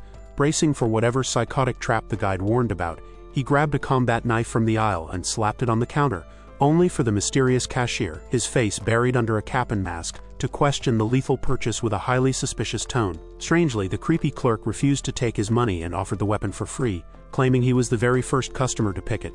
T. Baoram turned away to piece together the rumors of the missing people, finding nothing unusual about the store besides its weird part-timer, until the masked cashier muttered a sudden hostile insult from the shadows, making his footsteps halt abruptly, and he whipped back around, his eyes blowing wide in absolute shock before the memory fades, leaving that terrifying cut to black as his final glimpse of the real world. He remembers it clearly. When he opened his eyes again, he was trapped in the body of a 10-year-old child, dropped straight into the nightmare of the knife zone and surrounded by cannibalistic murderers. Recalling Dopamine Addict's guide, he knew his only shot at survival was to play dead and ambush the area's boss. So he disguised himself among the bloody corpses and executed the strategy to absolute perfection. He successfully snatched the meteorite knife, triggering the genocide route. But the cost was steep. He sustained severe injuries in the process. Slumped in a dark alleyway, he realized he couldn't even use the game's healing mechanic because the only food available was human flesh. Refusing to resort to cannibalism, he messaged Dopamine Addict and accepted his inevitable death. Back in the present, T. Baoram sits in the ruins, frustrated that his rival is ignoring his final words, and despair fully sets in as his vision begins to blur. But suddenly, a system notification pings. Dopamine Addict has sent a trade request offering 15 cookies. Our boy mocks the dying man's refusal to enjoy the game, provoking a furious death threat in response. The dying athlete fires back one last message, claiming that even Dopamine Addict wouldn't be able to survive the zone's brutal clear conditions before the second apocalypse hits. Haytham remembers it clearly. Back in his early days here, he sat in a dingy room and realized his psychotic old speedrun strategy was physically impossible for a child's body, meaning he would need a capable pawn to clear the area for him. And he also recalls the real world where he used to laugh out loud at the sheer spite in T. Baoram's comments. Sitting at his desk, Haytham is perfectly fine with the hostility, and he hopes the burning anger fuels his rival's will to live. Because he didn't hand over those cookies out of the goodness of his heart, he needs the athlete to survive and bring him the knife zone's meteorite dagger. Meanwhile, far away in the serene, moonlit mountains of the love zone, 3 red-robed followers kneel in reverence before a glowing woman in a pristine white dress, as a young acolyte urgently begs their leader for a divine message. The woman calmly replies that God delivered a revelation, but it was completely ignored. She turns to reveal herself as the cult leader Manson and declares that Lord Dopamine Addict will not be coming to help them, her eyes narrowing with a dark, calculating agenda. A system window floats in the air, confirming that our boy still hasn't accepted her friend request. A silence that leaves her followers terrified they've been abandoned. But Manson just smiles, fully aware that the legendary gamer is just as reliant on them as they are on him. Since if he had spawned in his home base, the Unicorn Zone, he'd be completely untouchable. But right now he's stranded and vulnerable in the Cola Zone.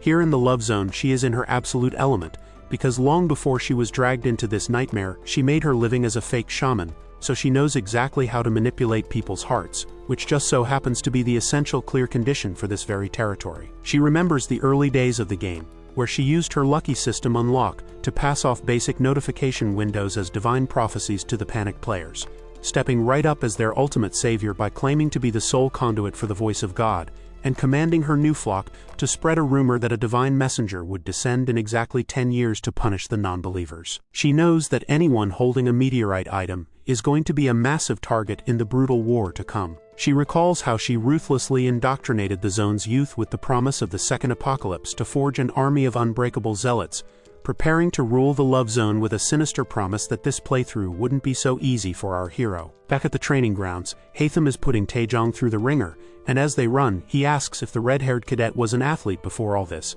Taejong catches a tossed water bottle and confirms he was, but admits he's completely blown away by his superior's physical prowess. He figures the guy must have been some kind of special forces operator before transmigrating, but our hero bluntly admits he was a total couch potato. This somehow just makes the kid worship him more, convinced his big bro is a natural-born genius, which Haytham immediately rewards by ruthlessly doubling his laps.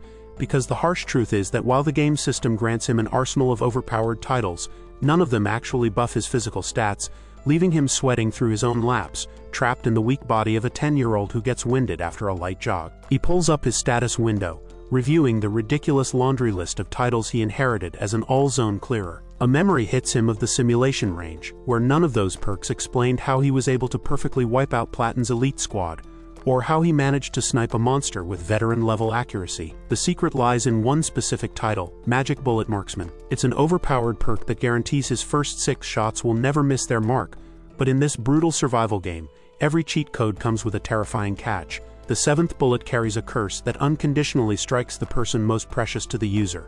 Doing the math on his previous shots, he knows he fired 3 during the simulation and 1 at the hippo pig, leaving him with only 2 safe rounds, and as he jogs across the grounds, the terrifying reality sets in.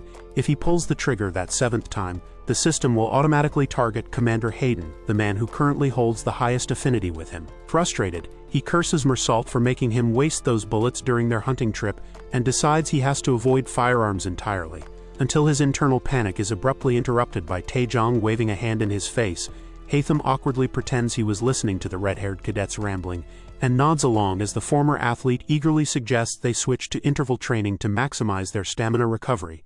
Taejong even offers to manage his diet, though he admits finding decent meals in this military camp is tough, a casual complaint that triggers an instant lightbulb moment for our hero. A flashback hits him of a few days ago, when our boy realized his unique game body mechanic meant he could instantly absorb food to heal wounds and restore stamina. He had tracked Mersault down in the library to ask about the base's supply of combat rations, and played the weird request off as simple curiosity born from his confinement. A cutaway shows his secret meal experiments had already proven that highly compressed foods like jerky restored far more energy than a standard plate of meat. Back in the memory, that was why he specifically asked the silver-haired aide for the most calorie-dense rations available, even if they were completely expired. Another cutaway reveals he just wanted to test the absolute limits of his absorption ability, to see exactly what his glitched system would accept. Returning to the library memory, Mersault had just sighed at the bizarre demand, but that little conversation had set the wheels in motion. Back in the present, a gray-haired scientist approaches our hero to discuss his strange inquiry,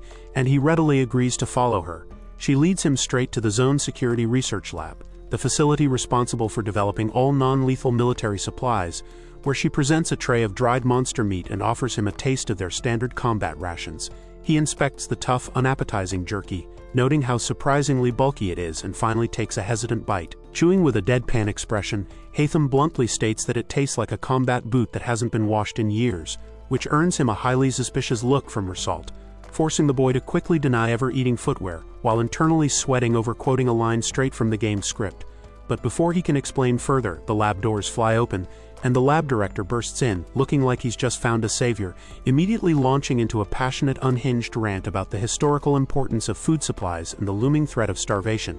And as he dramatically throws his papers into the air, Mersault leans in to whisper that elders who survived the apocalypse tend to be a little eccentric about their rations. A flashback hits him of a few days ago, when our boy was already laying the groundwork, crouching down to help the eccentric director gather his scattered documents. He put on his best innocent child act, claiming his only dream was a world where no one ever had to starve again. The old man was deeply moved, fully believing the kid's recent stunt of feeding the child soldiers was born from pure, selfless nobility, which Haytham immediately capitalized on, holding up a piece of standard jerky to request the development of smaller, lighter combat rations so his friends wouldn't go hungry. The lab already had the freeze-drying technology, but no one had ever cared enough to ask for better food, so, fired up by the fake righteous cause, the director eagerly accepted the challenge. My guy just smiled, successfully securing his ultimate stamina recovery items, but Mersault wasn't fooled for a second, casually questioning the kid's true motives the moment they stepped outside. Mersault asks if the boy has been keeping tabs on the child soldiers through the kids he called to his room, realizing that beneath that innocent facade our hero is already planting watchers all over the base. The silver-haired aide admits he usually views everyone besides the commander as complete idiots, but looking at this terrifying 10-year-old, he genuinely believes the kid will one day become his superior.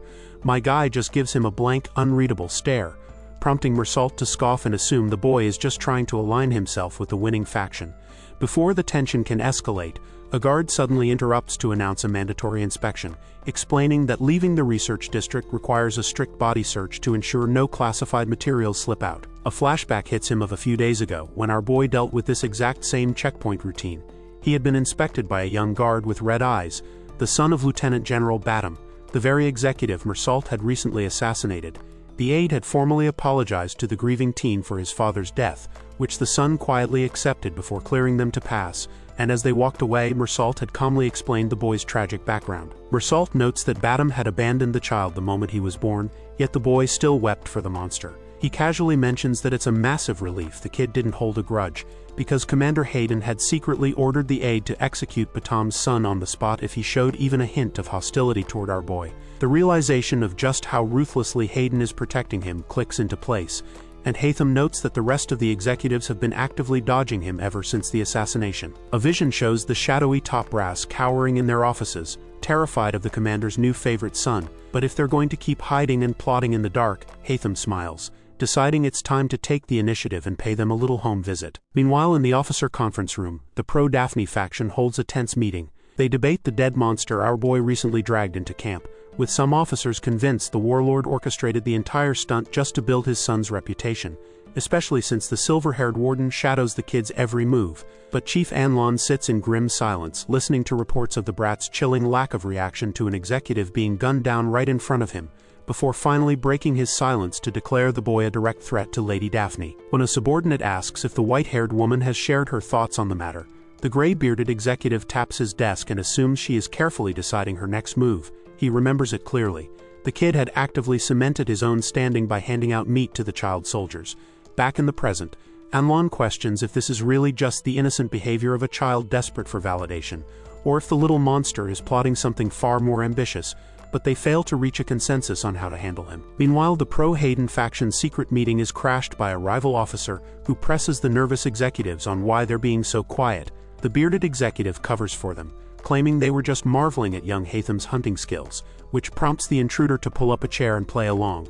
He casually suggests bringing the boy along on the upcoming subjugation battle to show him the ropes, but the older man sees right through the bait, refusing to let them put a child on the front lines for a political scheme, and the room erupts into a bitter screaming match between the factions. Earlier that day, a panicked cadet burst into the room with an emergency report, dropping the bombshell that our hero had just scaled the wall to Daphne's quarters. In a brief memory, our boy had been sitting alone in his room trying to figure out how to drag the divided officers into a single meeting. The answer was obvious.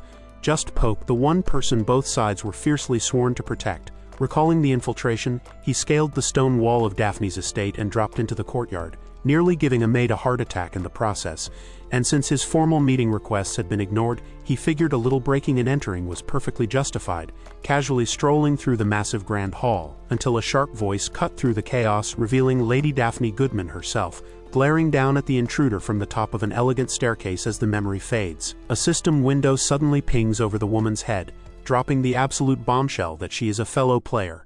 The revelation leaves our hero completely stunned, shattering his assumption that this elegant noble was just another NPC. He stares at her highly embarrassing username and an impossible merry bad ending clear route, completely baffled by a game mode he has never heard of in his life. Our boy quickly deduces that since she isn't reacting to his own stats, she must be stuck on an older version of the system. So when Daphne demands to know why he's staring at her so intensely, he offers a quick apology before smoothly lying that it's a habit he inherited from his mother, Luna Moon, a name that visibly shocks the elegant noble. He then claims he came to deliver Luna's final words and respectfully asks for a private audience, a request that immediately sends her protective maids into a rage as they demand the intruder leave the premises at once. In a quick memory of the start of their private audience, the woman formally dismissed her attendants to speak with the boy alone, allowing the grand room to empty out and leave the two of them in an expectant silence. He watched calmly as she reached for a green teapot and poured him a cup before she seriously inquired about the message Luna Moon supposedly left for her, ending the recollection. Sitting across from the white-haired noble, our boy notices something off. Her entire political faction openly despises Luna Moon, yet Daphne doesn't show a single ounce of hostility, instead keeping her hands tightly clasped in her lap as she radiates a heavy nervous guilt, making the logic click into place for him. Since Commander Hayden's true love was the heroic medic, and the bride who actually ended up marrying the warlord probably never felt at ease.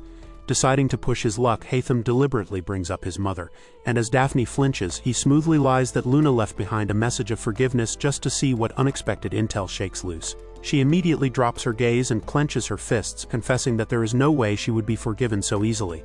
But the real bombshell drops when she admits she stole the man Luna loved just to clear her specific route.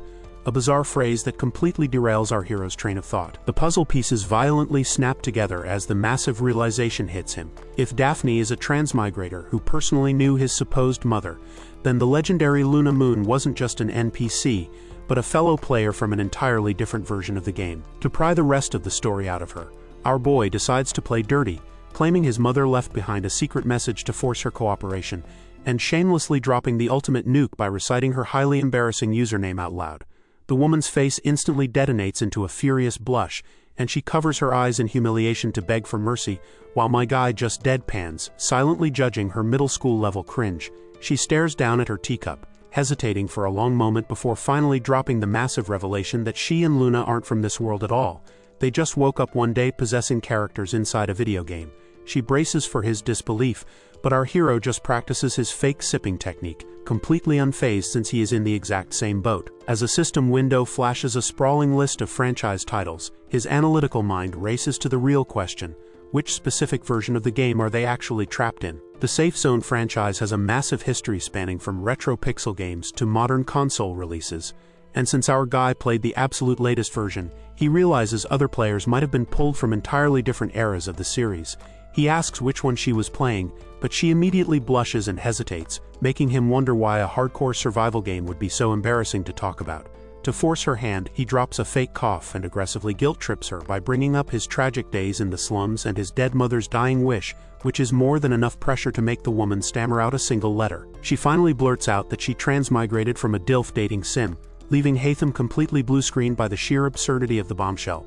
While across the base, a horrified Mersault just gets word that the boy has broken into Daphne's private quarters. Seeing our boy's utter confusion, Daphne decides to lay everything out from the very beginning. She reveals that the brutal reality they're currently surviving in is actually based on a game she used to play, a bizarre title called Middle-Aged Handsome Men Dating Sim, a romance visual novel set in this exact apocalyptic military base, where Commander Hayden was a main capture target. Back then, in her original life, she played the game obsessively every single day because she fell deeply in love with one specific character, and even after transmigrating directly into the game's world, she found that he was still just an uncapturable extra.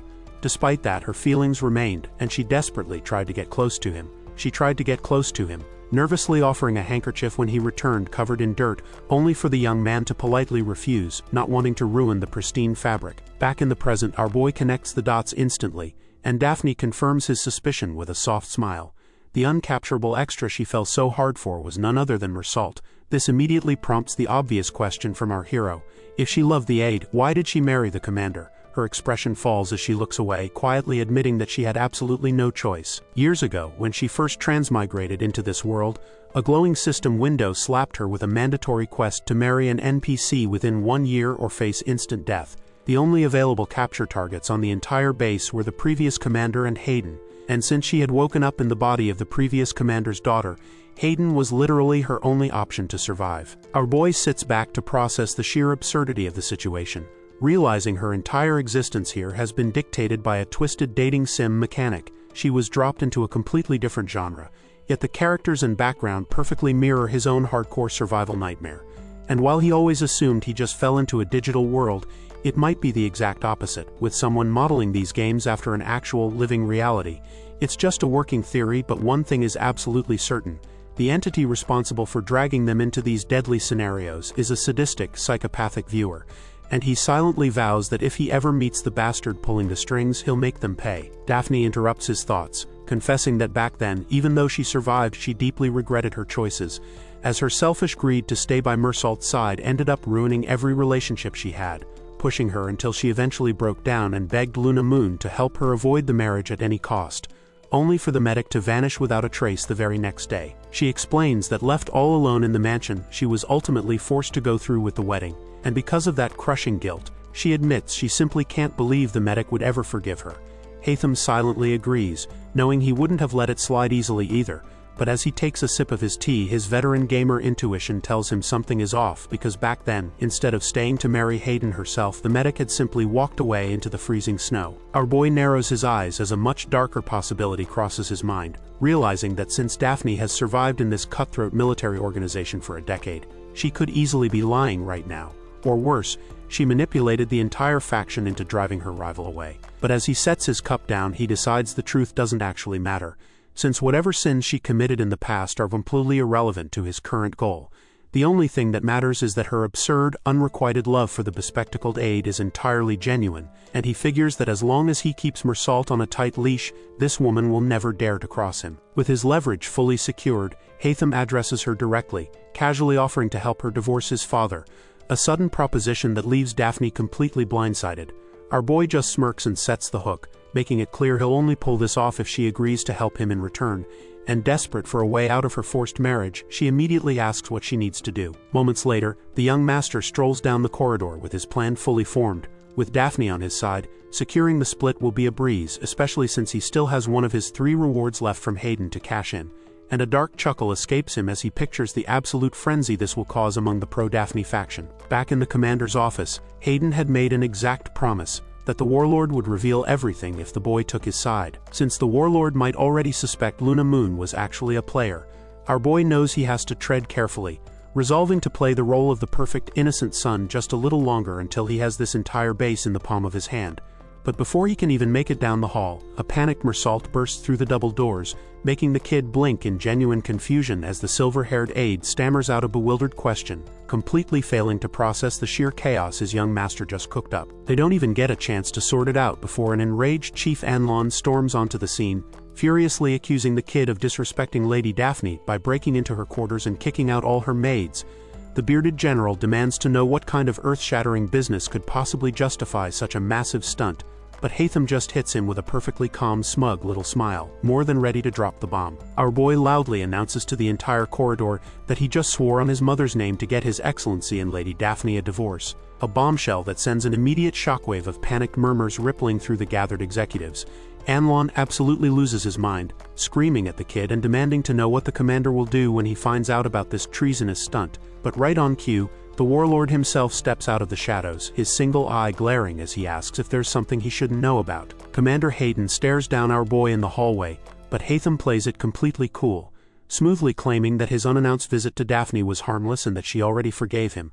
But the warlord isn't having it, warning the kid that a simple apology doesn't erase the crime. A few weeks ago, the man had reached out and laid down the absolute law of the estate. Hayden had clenched his fist and made it crystal clear that any action taken without his explicit permission was a punishable offense. As Mersault had watched the reprimand unfold in silence, our hero had simply bowed and spotted the massive loophole. As long as he asked first, he could cause all the trouble he wanted. Back in the present, Haytham respectfully addresses him as his father, and the warlord's stern demeanor instantly melts into a gentle smile as he warmly dismisses his son. As they walk through the sunlit corridors of the estate, Mersault immediately scolds the boy for his reckless stunt, telling him to be grateful he got off so easily. But my guy just casually changes the subject, flashing a smug grin as he reveals that Daphne wants a divorce. The aide freezes in absolute shock, so our hero adds that he's fully backing her play, and then steps in close to deliver the ultimate bait. She's already on the hunt for a remarriage partner. Mersault's eye widens as the kid casually mentions she asked him to scout out candidates, and while our hero notes the painfully obvious unacknowledged tension between the aide and the commander's wife, the older man suddenly cuts off his internal scheming, desperate to know exactly what he needs to do to get on that shortlist. This guy just gives him a deadpan stare, advising his new pawn to start by treating him right and to keep his expression in check as they head down the hall. With the aide's absolute loyalty secured, the rumors of his stunt in Daphne's quarters quickly fade away just as the winter snow finally begins to melt. Earlier, at the onset of the subjugation battle, when the entire base had been scrambling to prepare for the upcoming war, our boy had marched right into Commander Hayden's office, fully expecting to join the front lines only to get hit with a massive reality check. The warlord had flat out rejected him, and the kid could only stand there internally screaming. He had this whole plan mapped out to take Taejong hunting and power level his combat skills, but his newly adopted dad had shut it down, warning him that the starving monsters outside made the wilderness way too dangerous. Instead of letting our boy join the upcoming subjugation battle, the commander had revealed a massive twist. He was shipping him off to a military academy that takes 6 grueling years to graduate from. Before the kid could even protest this derailment of his survival timeline, Hayden had abruptly shifted the conversation to the boy's recent chat with Daphne. He leans over his desk and casually drops a terrifying truth. He already knows Luna Moon was a player. Our hero freezes, realizing the man he's been conning has known about transmigrators this whole time, 10 years ago, Luna Moon had been just a strange woman standing in the snow, always speaking of absurd things. Hayden had been unable to bring himself to believe her wild claims back then. But back in the present, he buries his face in his hands, confessing his bitter regret over not realizing it was their final meeting. He had wished he listened to her a little more closely back then, a regret our boy quietly takes in. During that time, the warlord had married Daphne for a specific reason, a choice orchestrated entirely by Luna herself. The moment she had realized she was pregnant, she had disappeared into the cold, leaving behind only a letter that ordered him to take the commander's seat and marry his current wife. Though he still has countless unanswered questions for her, he's just grateful to have finally found his son, so he affectionately gives Haytham a free pass to cause as much trouble as he wants, as long as he stays far away from the subjugation battle, much to the kid's annoyance. Back in his room, our boy maps out the relationship dynamics, realizing that Daphne didn't actually drive Luna away, but the true ticking clock is the second apocalypse dropping in exactly 10 years, and he absolutely cannot afford to waste 6 of them stuck in a military academy. He knows he can't casually warn the top brass about the end of the world without sounding like a lunatic, and outright confessing that he's a transmigrated player would probably earn him a swift execution order from his beloved new dad. Left with no other options, he leans over his desk and searches for a solid excuse to explain his future knowledge without exposing his true identity. A few weeks ago, a tense conversation under the estate's ornate chandelier had set the stage, as the commander had offered a mutual exchange of secrets, and Haytham had baited the man by asking why he wasn't surprised to learn his mother's true identity. The teen looks the warlord dead in the eye and drops the classic web novel lie, claiming with a straight face that he is a regressor who traveled back in time. It's a massive leap in logic, but the sheer weight of the confession leaves the veteran completely stunned. Our hero presses his advantage, pointing out that given the circumstances, the warlord can't afford to just brush the absurd claim aside. Earlier, the older man's lingering grief over losing Luna Moon once before had given his lie the perfect emotional leverage as heavy footsteps had echoed across the tiled floor. Hayden had demanded to know why his son had waited until now to reveal this truth, prompting the teen to smoothly explain that they simply didn't have much time left. Back in the current moment, against the backdrop of a shattered clock face, the boy delivers his ultimate warning. In exactly 10 years, a second apocalypse will arrive, and he refuses to live through that regret all over again. The heavy doors to the commander's office creak open, and Hayden looks up from his desk as Mersault formally reports back for duty. Fresh out of disciplinary confinement, the warlord welcomes him back with a dry note about how he spent his entire punishment cooped up in the lab. But the aide immediately pivots to a much more pressing concern. He wants to know if the rumors about our boy participating in the military academy's brutal training are actually true, which Hayden casually confirms, adding that he's finalizing the schedule with the principal today. Mersault can't hide his worry, pointing out that despite the boy's terrifying skills, he's still just a child, one who could suffer a fatal injury if he lets his guard down against those ruthless cadets for even a single second. He adds that the rest of the top brass are already sweating over the decision, but Hayden just leans back, reflecting on the countless battles he and his aide have survived together. He explains that surviving the apocalypse requires more than just cold logic, demanding a blind trust in the gut feelings that dictate the razor-thin margin between life and death, though he admits he couldn't believe the kid's absurd claims at first either. He remembers it clearly, the chilling moment our boy warned him of a second apocalypse, and the sheer shock that washed over the commander at the sudden prophecy.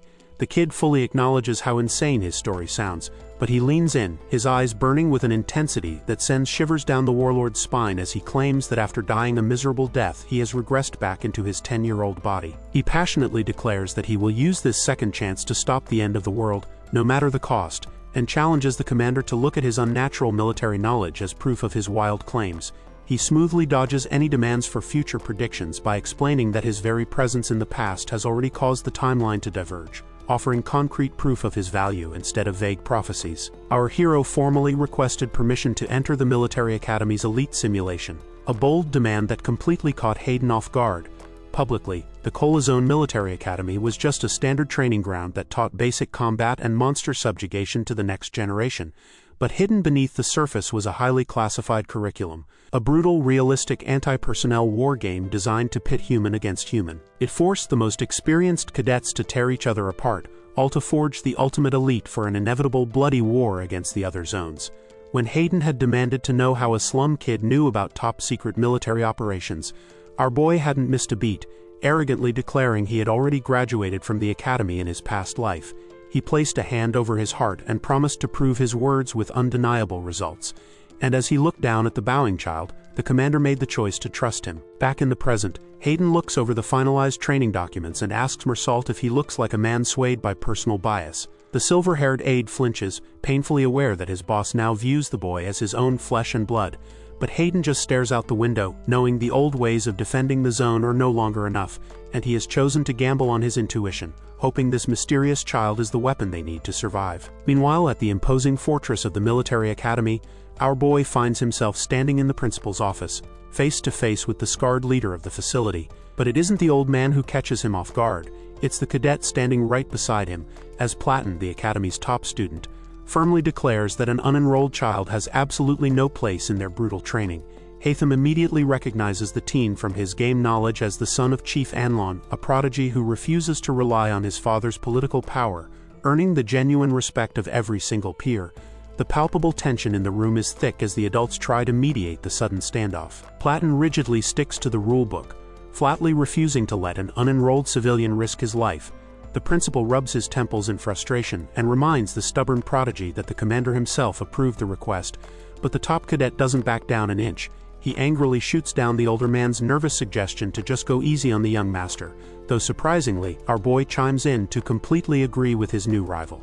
He politely but firmly tells the sweating administrator that he doesn't want any special treatment, arrogantly declaring that he is only here to evaluate the academy's so-called elite cadets for himself. The top cadet stares at the boy, the rumors of his eccentric personality suddenly making perfect sense, and steps forward to warn the kid that this simulation is as close to real war as it gets and could leave him severely injured. But our hero just stares back with dead, unfazed eyes, a blank look that Platon mistakenly interprets as a commendable eagerness to learn. Taking pity on the child, he volunteers to join his squad to personally protect him and keep the match balanced. But Haytham instantly shoots the idea down. The adults assume he is just being proud, trying to lecture him on the value of teamwork. But the kid shatters their expectations, bluntly stating that if they share a team, he won't be able to crush Platon and prove his superiority. Haytham looks him dead in the eye and drops the innocent act, coldly declaring that actually enrolling in this academy would be a massive waste of his time. Earlier today, our boy stepped right into the academy's anti-personnel simulation as the instructor laid out the rules, where victory was simple: either wipe out the enemy squad or capture their flag, with uniform sensors tracking every fatal hit to keep the cadets on their toes. But before they could begin, the blonde cadet raised his hand, suggesting they swap the training ground to make things fair since it was the new kid's first run. But Haytham calmly declined the handicap, brimming with arrogance as he cheerfully declared he'd win regardless of the terrain. His cocky attitude visibly irritated his own squad, and absolutely infuriated the opposing instructor, who couldn't stomach a 10-year-old looking down on them. Jumping to the present as the simulation kicks off, Team B grumbles about our boy strutting around like he owns the place, convinced his refusal to change the terrain is just a built-in excuse for when he inevitably loses, until Lucas steps in, honorably shutting down the gossip and warning them not to talk behind the kid's back. Meanwhile, the blue-haired cadet corners a startled Vons, cocking his rifle as he explains exactly why Haytham chose to go solo. He points out that incooperative allies are a massive liability, a direct call-out to Vons's earlier behavior, and reminds him that if the commander's son actually got hurt, the cadets who failed to protect him would face severe consequences, which just leaves the third and final reason. The blue-haired cadet finishes his lecture by pointing out that our boy's small stature makes him the ultimate stealth operative in this snowy terrain. Across the forest, Platon's squad comes to the exact same conclusion, deducing that the kid is operating alone for one very specific reason. He's bypassing them entirely to make a beeline straight for their flag. Knowing there's no way he could take them all in a head-on fight, the cadets anticipate a sneaky approach, and they're suddenly hit with the collective revelation that his earlier insults must have been a calculated strategy to rile them up. The team cheerfully assumes he actually respects them, though Platon silently notes that the brat was definitely just looking down on them, but he decides to roll with their newfound enthusiasm anyway, using the ridiculous misunderstanding to rally his teammates and get their heads in the game. Platon orders the squad to march straight toward Haytham's position and make as much noise as possible, with the pink-haired cadet outlining a lethal contingency plan to snipe the kid if he manages to slip past the front line. The blonde cadet nods to confirm the strategy, snaps his goggles down and barks the order to flush out their rabbit. The squad charges into the snowy woods fully mobilized for a hunt, and as two of them patrol the tree line they spot something strange buried in the powder, completely unaware that high above them in the branches our boy is watching the clustered group through his binoculars, highly amused that they're practically begging for a team wipe. Seeing them bunched up perfectly on the slope below, he prepares his ambush, and just as the spiky black-haired cadet suddenly senses the danger, gunshots rip through the howling wind as our hero finally makes his move, Meanwhile, back at the base, the gray-haired cadet silently observes the snowy perimeter, tightening his grip on his rifle as he hears the distant warning shots echo through the trees. He knows the enemy is heading his way, and he's not about to let his guard down. Years ago, Vons received a stern warning from Platon's father, who told him that underestimating the commander's son would only make him look foolish, a lecture the arrogant teen initially brushed off while doing one-handed push-ups. Seeing our boy's genuinely innocent smile, Vons finally gets it. That grin isn't some strategic facade, but the look of a predator who thoroughly enjoys toying with its prey. Meanwhile, deeper in the snowy forest, Lucas suddenly realizes the trees have gone dead silent. Panic spikes as he suspects his entire squad has already been wiped off the map. And before the blonde cadet can even react, a blue paint round explodes right next to him.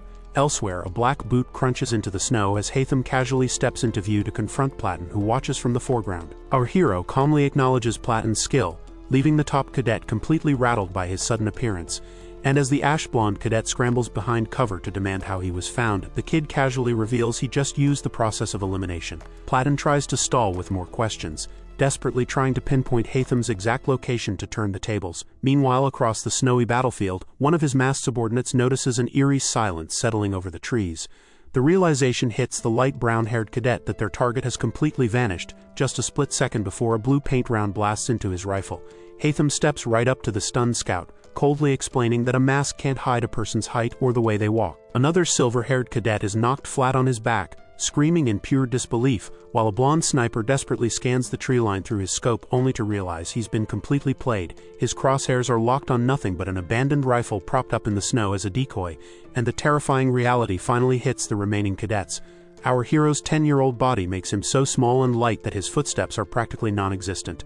Exploiting that flawless stealth, Haytham drops from the branches above and buries his training blade right into the final target's chest. A massive system notification blares across the sky, officially announcing that Team A has been entirely wiped out, handing Team B the undisputed victory. In the aftermath, Vaughn stares at an abandoned rifle and asks if his entire squad was just wiped out, realizing he never stood a chance as he sits defeated and covered in blue paint, especially when our boy casually holds up a paint bottle, proudly asserting that he can manage just fine on his own. Haytham plops down next to the teen, effortlessly dismantling his failed sniper strategy to prove his absolute tactical dominance, though moments ago, he had already revealed his true motive for joining the simulation. Settling in next to Platon on a pile of sandbags, Haytham praised the top cadet's quick judgment and flawless leadership. He looked the older boy right in the eye, declaring that he had officially passed the test, and with a perfectly manipulative smile, offered him the ultimate prize, the highly coveted position of becoming his personal adjutant. The aftermath of that chaotic simulation quickly lands right on Commander Hayden's desk, where Salt slides over a compiled report of the surviving cadets' evaluations, and the warlord silently reviews the terrifying testimonies, including one furious cadet who recounts exactly how cowardly the dark-haired boy acted. During the simulation in the snowy forest, our boy crept up on two masked cadets from behind, used a fake secret message from the commander to lower their guard, and then immediately blasted them with his handgun. The black-haired cadet with censored eyes broke into a cold sweat as his teammates instantly dropped, while another scout found one of the bodies face down in the snow, only for the supposed corpse to suddenly lunge up and drive a knife into his gut. Back in the present, the pink-haired cadet notes that this guy didn't fight like a kid at all. Predicting movement routes is basic strategy, but executing it with such ruthless precision is the work of a seasoned veteran. In her memory of the snowy forest, he executed the mission with a chilling lack of tension, gliding through the snow as if he'd fought them 100 times before. Back in the office, the post-match evaluations paint a picture of a monster. The grayish-blue-haired cadet simply stares blankly when asked about our boy's skills, while the blue-haired female cadet is left utterly confused by the claim that he's some kind of god. Mersalt rationalizes the reports, assuming the kids are just marveling at the young master's raw talent, but his assumptions are shattered when Commander Hayden calls him in, and officially grants Haytham overall command of the upcoming subjugation operation. The bombshell sends shockwaves through the military brass. Later, our hero confidently asserts his new authority over the operation, and while Mersalt remains the official commander on paper just to prevent a political uprising, the older man genuinely warns the boy that real combat is far deadlier than a mock battle. In his memory of the meeting, Mersalt openly admitted the kid's skills were unnervingly outstanding, but quickly pointed out a glaring anomaly in his custom subjugation route, questioning how the team could possibly know the terrain so perfectly without having been there before. Our hero smoothly deflected the suspicion, though he internally sweated as the aide dug dangerously close to his fake regressor backstory. Haytham slams his hand on the table and redirects the room's focus away from the map to their wildly inefficient combat methods. He brings up the standard military doctrine of tying monsters down just to locate their gems, bluntly calls the whole routine a massive waste of time, and proposes they skip the messy brawl entirely by destroying the core right from the start. The others immediately push back since gem locations vary wildly between species, and Mersault adds that finding a weak point on a massive beast is practically impossible. My guy just listens with a blank stare while they dismiss his strategy as a total pipe dream. But a sly smile creeps across our hero's face, because he remembers exactly how many mountains of beasts he slaughtered across his multiple playthroughs. The lore dictates that these gems act as vital organs always nestled in the most heavily protected parts of their anatomy. So after enough runs, just seeing a footprint gives him an intuitive sense of exactly where to strike. He looks Mersault dead in the eye and casually declares that he already knows every single weak point, leaving the older man completely speechless as the boy assures the room that this subjugation is going to be executed with terrifying efficiency. Years ago, he spent countless nights in his dark bedroom, memorizing the game's entire wiki just to feed his addiction. Haytham relaxes in his room later that night, pretty satisfied with how the meeting went, but the moment he pulls up the global system chat, his hand freezes over the glowing blue screen. A message from Totus Possible asks a question that makes his blood run cold, wondering why there are 2 dopamine addicts active in the chat. Our boy notices a massive backlog of unread notifications clogging the group window, and scrolls up to see what triggered the panic. A ping from Junkie mentions a strange DM sent by someone using his exact username. In a memory of earlier today, he dealt with Safe Zone 8 trying to steal his identity, and now back in the present he wonders if a brand new imposter just spawned into the server. The chat logs reveal that almost everyone in the room received the exact same mysterious broadcast. They debate the suspicious message, building a collective sense of dread as they hesitate to actually open it. Finally, God drops the raw text into the chat, a chilling confirmation that interaction with zones outside the unicorn zone is now possible. Haytham shoots straight up in bed, completely floored by the realization that this lore-breaking bombshell was sent under his own ID. The chat immediately erupts into chaos, with Home Protector stepping in to insist it has to be a fake since their private messages are completely blocked. Scanning the logs, our boy recalls the original game's lore, that protective barriers are supposed to seal off every zone until the second apocalypse hits.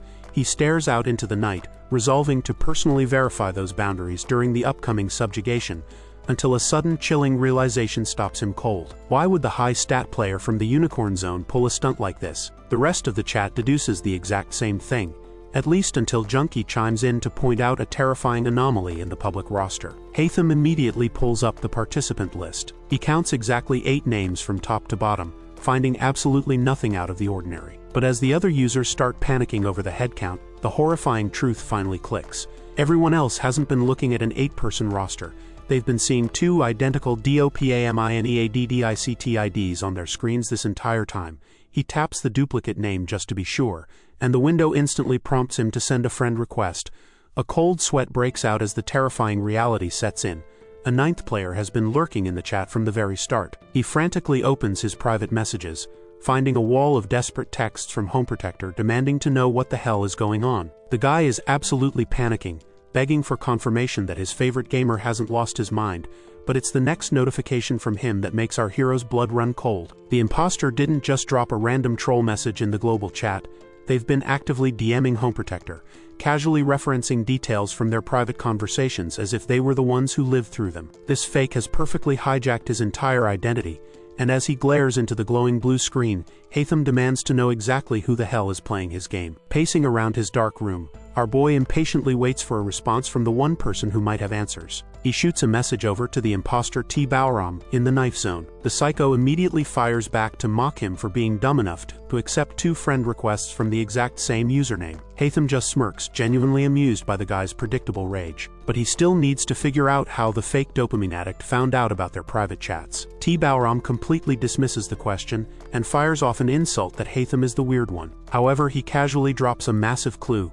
The imposter is hiding out in the Unicorn Zone. Our hero immediately demands proof. T. Bauram remembers it clearly. Recently, he completed an item trade with the imposter and received a handful of tangerines, which was a glaring detail, because in a world ravaged by a global ice age, fresh produce was impossible to find unless it came from the floating city of scientists known as the Unicorn Zone. With its self-sustaining ecosystem, it's the only place on Earth that could still pull off a harvest. and our boy's mind races as he officially locks in the imposter's exact coordinates. When T-Balram asks if he's going to investigate, Hatham casually types back that he'll just let the fake clear the zone for him. Reading that sheer, unfiltered audacity on his screen, T-Balram is left completely speechless. Our hero confronts his past self, the original author of the game guide, wondering if he can really tear down an iron fortress built on his own strategies, only for his older persona to chuckle at the sudden hesitation, and remind the kid that he used to specialize in countering these exact setups, so there's absolutely no reason to act like a win is out of reach. Back in the chat, my guy learns exactly why his rival is so obsessed with him,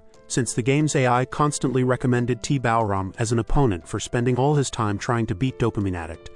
But despite the flattering rivalry, Hatham runs the numbers and realizes he only has about a 60% chance of winning a head-on fight right now. The technological gap between their zones is a massive hurdle, but that just means he needs to find another way to break the game. Surprisingly, T-Balram actually agrees to keep him updated, dropping his hostile act to be unusually obedient. But before Hatham can overthink it, a fresh barrage of notifications floods the screen. It's Couche Potato, absolutely losing his mind over the fact that a second Dopamine Addict is operating out of their main base. The frantic fanboy begs his idol to keep a past promise and carry him to the Unicorn Zone. Annoyed by the clinging, Hatham tosses back a completely non-committal response. He quickly pivots to a much more serious warning.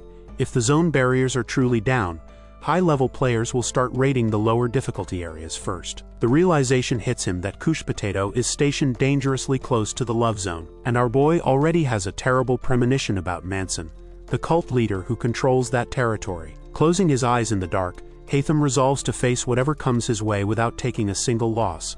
A cold determination he carries straight into the snowy wilderness, where heavy boots crunch through the deep powder, and Taejong's loud complaints about the brutal military life thoroughly annoy our hero. Earlier today, the squad was first deployed into the snow to test the new combat rations and hunt, where Mersault watched over them with a creepy, proud father smile despite only being 20 years old, which did absolutely nothing to calm Taejong's nerves as he scanned the freezing wasteland, especially since the silver-haired aide was busy promising a safe trip while completely ignoring the massive monster footprint stamped right next to them. Back in the present, the boys discuss their actual target, an injured furry crocodile spotted earlier that morning, and Mersault explains they plan to extract its gem without ruining the edible meat, relying entirely on our hero's game knowledge to pull it off, which earns a confident nod from Hatham. But Couche Potato shifts the focus to their new combat rations, inspecting a piece that looks exactly like a star-shaped candy. And while the aide enthusiastically pitches its nutritional value, the blonde fanboy turns to ask Hatham about his healing abilities, correctly deducing that he can heal others through physical contact, though instead of answering, Hatham just shoots him a smug, sparkling look of absolute pride. Couche Potato immediately calls him out on the silent insult, but their bickering is cut short when the blonde raises a gloved hand to signal a halt. As our boy spots their target up ahead, a massive furry crocodile collapsed in the snow, and when Taejong points out a visible wound on its right flank, Hatham analyzes its defensive posture, deducing the beast went down specifically to protect that injured side, so without hesitation he levels his rifle and fires a perfect shot straight into its left abdomen to hit its true weak point. Mersault is left in awe as the bullet perfectly shatters the monster's hidden gem, while Hatham casually orders a grumbling Couche Potato to fire a signal flare for transport, explaining to the silver-haired aide that this pinpoint execution minimizes the loss of edible parts, only to be caught off guard when Mersault praises him as the true son of the hero of the subjugation battle. But seeing that the aide is strangely excited about the zone's prosperity, rather than suspicious of his unnatural game knowledge, Hatham decides to just keep moving, until a loud mechanical humming noise suddenly echoes from the sky. Our boy looks up in absolute shock as a figure drops out of the clouds on a glowing blue hoverboard, and Couche Potato points a trembling finger at the approaching stranger. The silver-haired man touching down in the snow isn't just some random player, he is the endgame AI clone of Dopamine Addict himself. With that signature bushy white hair and those dead black eyes, the newcomer stands out as a face every veteran Safe Zone player knows, making Couche Potato and Taejong freeze in absolute shock, as the red-haired cadet frantically calls out to his boss while another squadmate just shakes his head in disbelief, and Mersault keeps his rifle dead steady on the target, acknowledging Hatham's order to hold his fire. But Couche Potato is already sprinting forward, completely starstruck as he thinks he's finally meeting his idol, Dopamine Addict. Taejong immediately grabs the blonde fanboy's arm to yank him back from the danger zone, warning a thoroughly confused Couche Potato that this isn't the guy they remember. And even as the blonde insists it has to be him, a sickeningly sinister aura projects from the white-haired man's shadow, prompting our boy to step up, ready to set the record straight on his own identity. But the AI clone drops right down in front of him, taunting the squad leader to just use the view profile feature. Hatham pulls up his system menu, knowing a quick scan is the easiest way to rip away the disguise and get the guy's real stats. Still, our boy can't shake the feeling that this whole setup is incredibly sketchy, noting that not only does the intruder look exactly like his old custom character, but he's also the only one walking around this frozen wasteland in a fully grown adult body, and when the blonde cadet points to himself, asking if the man recognizes him, he is stunned as the clone casually drops his old forum handle. Our hero just smirks, highly amused that the adult recognized the fanboy first, while the rest of the squad quickly surrounds the white-haired intruder, locking him down at gunpoint. Couche Potato questions the sudden hostility, but Taejong defends their raised rifles as standard military protocol, and the clone just smiles reassuringly, claiming he didn't come all this way to hurt anyone. Though the red-haired cadet isn't buying a single word of it, unfazed, the man mocks the tense soldier, pointing out that he's too scared to even use the system's basic profile scan. So Taejong, frustrated but knowing the guy is right, finally swallows his hesitation and opens his status window. The holographic display flares to life, confirming the impossible. The man's name and title both read DOPAMINEADDICT. The red-haired cadet breaks into a cold sweat, while our boy checks his own system window, zeroing in on the insane fact that the intruder actually has his username equipped as a literal title, a mechanic he didn't even know existed in this version of the game. And when Taejong immediately rounds on Hatham demanding to know how he pulled off such a massive stunt, my guy coldly shuts him down, stating it's way too early to reveal his secrets. Before the bickering can escalate, the white-haired man interrupts, putting their little chat on hold to check something else. The man briefly wonders why his younger self is traveling with Mersault, considering he would have just poisoned the aide and been done with it. Meanwhile, Couche Potato stares at the white-haired man, wondering if he's just some lunatic role-player who took his obsession way too far.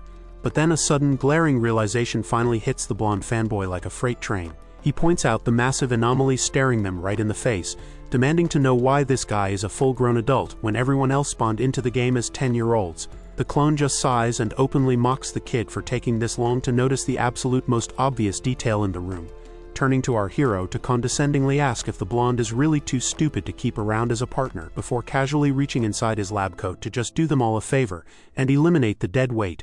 The rest of the squad instantly snaps their weapons up in response, and a deafening barrage of gunfire erupts, knocking the man backward with the sheer force of the blast. Couche Potato screams at Taejong for firing at a fellow player, but the red-haired cadet points out it was only a warning shot, and a pointless one at that, as a digital shield flares around the man's body to prove they couldn't kill him anyway. The clone simply brushes off the hostility and agrees that he would have done the exact same thing, declaring his little assessment complete as he hovers safely above the squad, and cryptically adds that he only came out here to see if his younger self was growing up well. Taejong glares up at him, infuriated by the veteran's condescending attitude but painfully aware their rifles can't even leave a scratch, until the white-haired man suddenly pauses mid-departure. The clone aims a massive futuristic rifle downward to leave them a parting gift, and as the barrel locks dead onto a terrified Couche Potato, a deafening shot rings out, but Hatham throws himself directly into the line of fire. He takes the brutal blast straight to the chest, screaming in agony as blood splatters across the snow while the attacker just lowers his weapon with an ice-cold stare.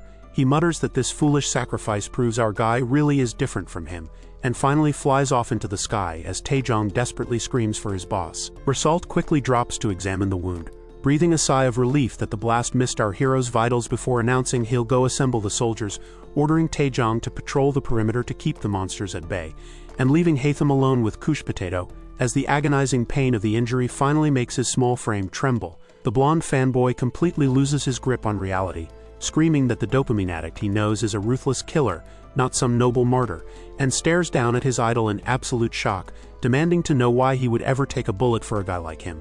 Our boy just looks up with a calm, calculating stare and asks why he thinks he did it, before pulling out a small blue crystal and bluntly demanding to be healed, leaving the cadet completely baffled. Then it clicks. In a flashback, Couche Potato discussed his touch-based food absorption, and now the horrifying realization dawns on him that this absolute madman intentionally took a lethal hit just to test his healing mechanic. Couche Potato furiously berates my guy for being a total psychopath, but still presses a glowing green hand to Hatham's chest to close the gruesome wound. With his HP finally stabilized, our boy drops the act and calls Couche Potato by his real name, Han Yobom, declaring he has a confession to make, ordering the suddenly anxious blonde teen to lend him an ear, before leaning in close to whisper the ultimate earth-shattering truth of exactly who he really is. Out in the snowy wilderness, Couche Potato completely loses his mind upon realizing the absolute psychopath he's been traveling with is his ultimate idol.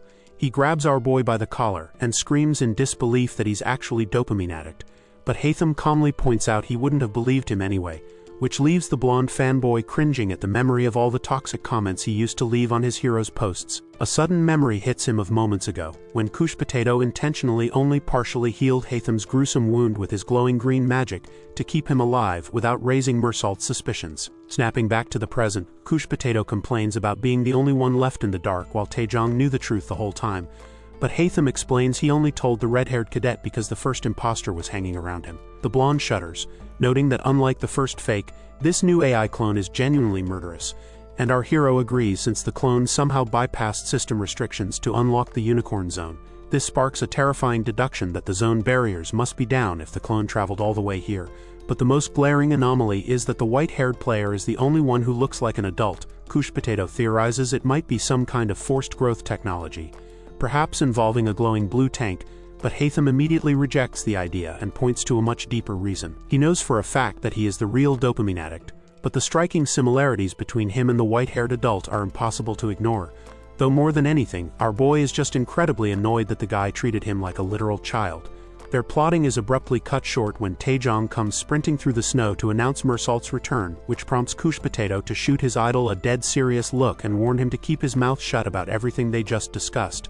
So Hatham immediately drops back onto the stretcher with a pathetic groan, perfectly resuming his injured facade just as the others arrive. A few days ago at the commander's residence, officers gossiped in the halls about Hayden's ruthless lack of reaction to his son's near-fatal injury, while the iron-blooded commander himself stood over the boy's bed to coldly note his convenient healing abilities.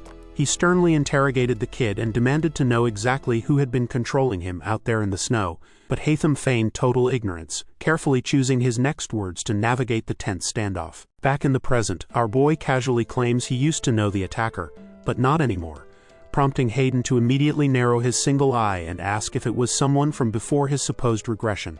The realization claws at Hatham that Mersalt must have reported their slip-up with the word player during the hunt, and knowing he absolutely cannot let anyone dig into his true identity if he wants to skip out on his military academy sentence, he clutches his chest and formulates a calculated lie to shift the heat. He looks the commander dead in the eye and suggests a brand new player might have spawned as a direct result of his time-traveling meddling.